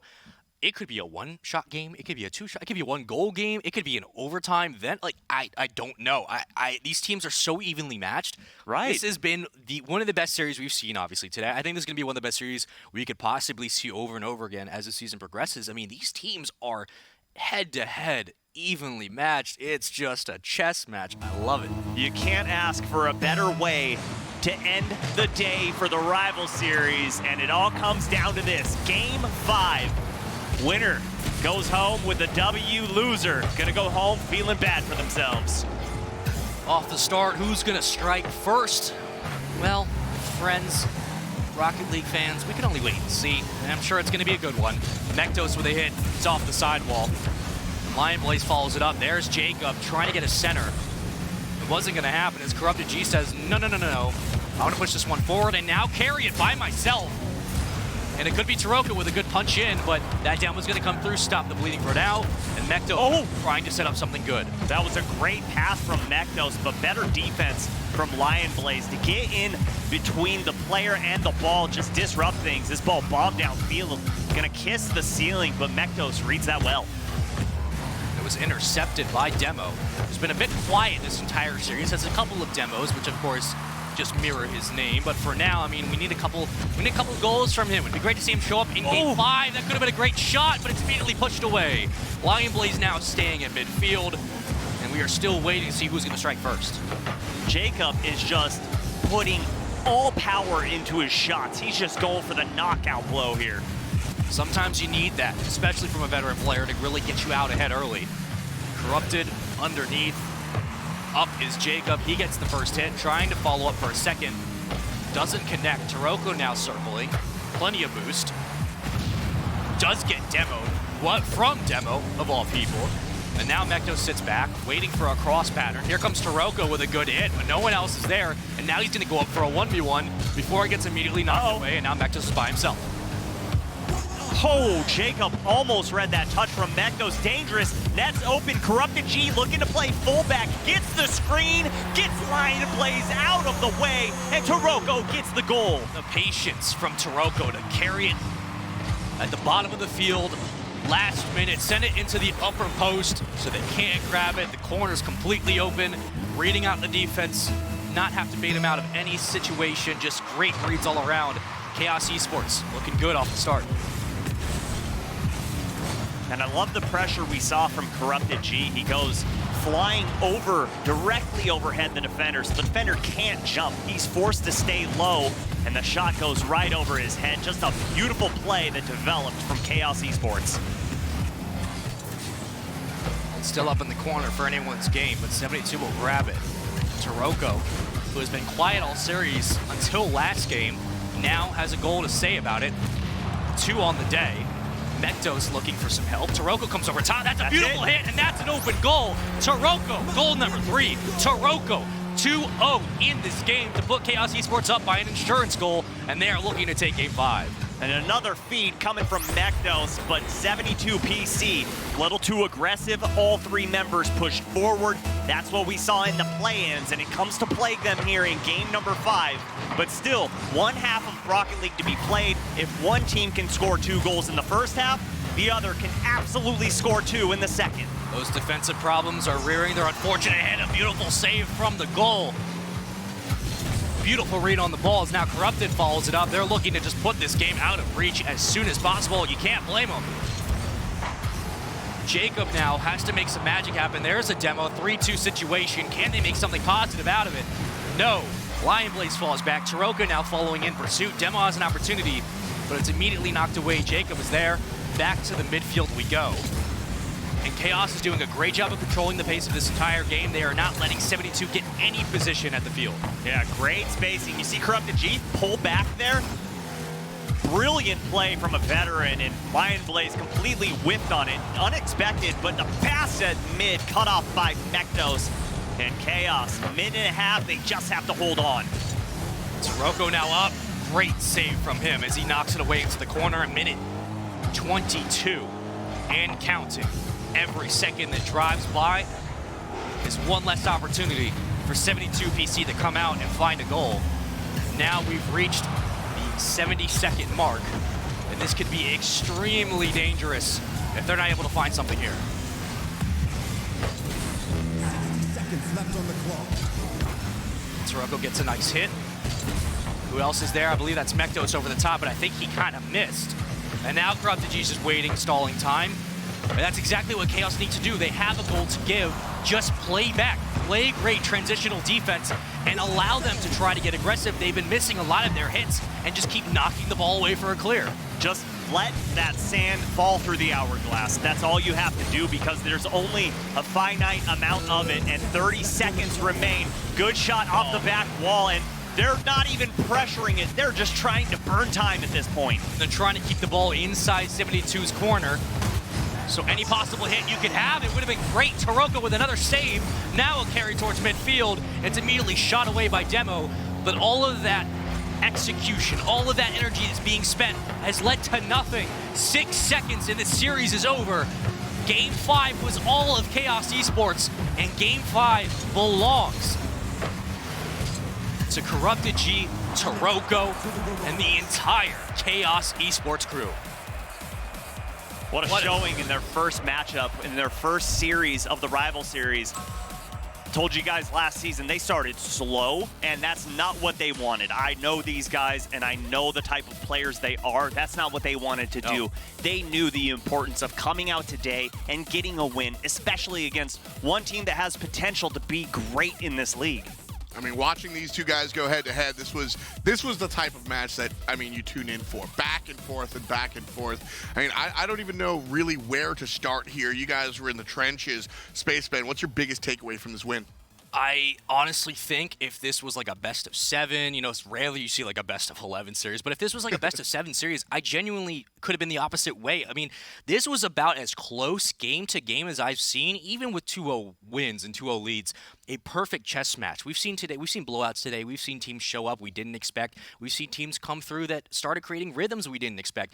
The synergy between these two squads was head-to-head perfect on every single play. A couple of defensive mistakes from 72. Of course, that's something they can work on, but at the end of the day, even with that loss, if I'm 72, I'm going back home thinking, we had a great showing. There's stuff to work on, but this was a fantastic match between these two teams, and I'm excited to see them go head-to-head in the future. I love that thought process there, Spaceman, because at the end of the day, I mean, rival series, championship series, either way, it's a marathon. It's not a sprint. How long can you do it, man? So, like Spaceman said over here, Subi, you know, one loss, how much does it mean? 72 pin connectors, what's the big picture here? Big picture is, yeah, it's only one loss, and that doesn't sound terrible, especially against a team that has potential to end in the top 3, top 4 for sure. They did that last season, but in the big picture, one loss can mean everything. Yeah. We saw that last season where teams, all they needed to do was have another team get a win or a loss against their opponent, and it didn't happen, so they're out of it due to one loss. So this could rear its ugly head at the end of the season for 72 PC.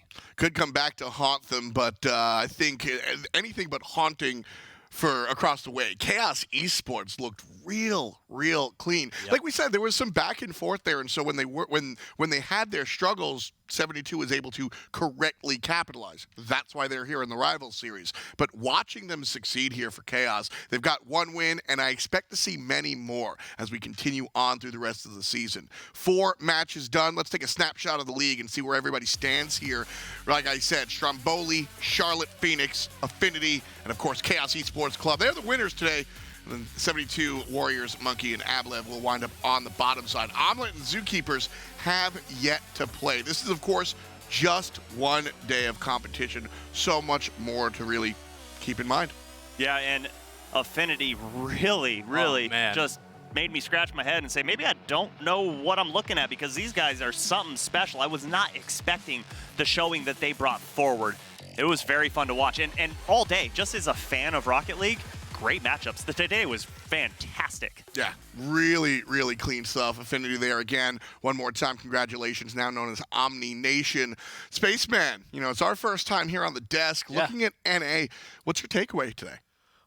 Honestly, I'm just surprised at the difference between North America and the European region. I mean, EU was a bunch of rookies coming in. There was a lot of upsets. It was very quick gameplay, very fast-paced, and some of the interactions they had on the field, we were talking about like redirects or intercepts on those long passes, it was all very chop. And I expected some of that because they are rookies, but I also expected a little bit slower gameplay.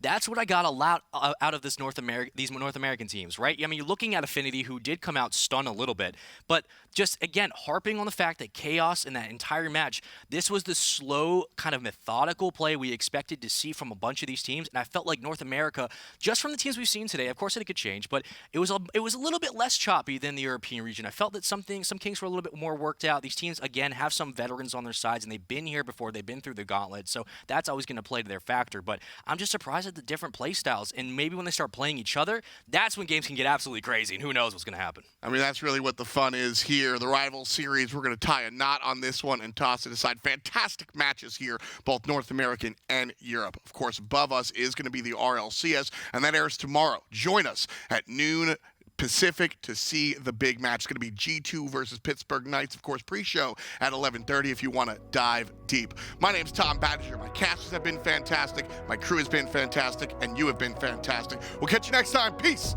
and much love to you.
See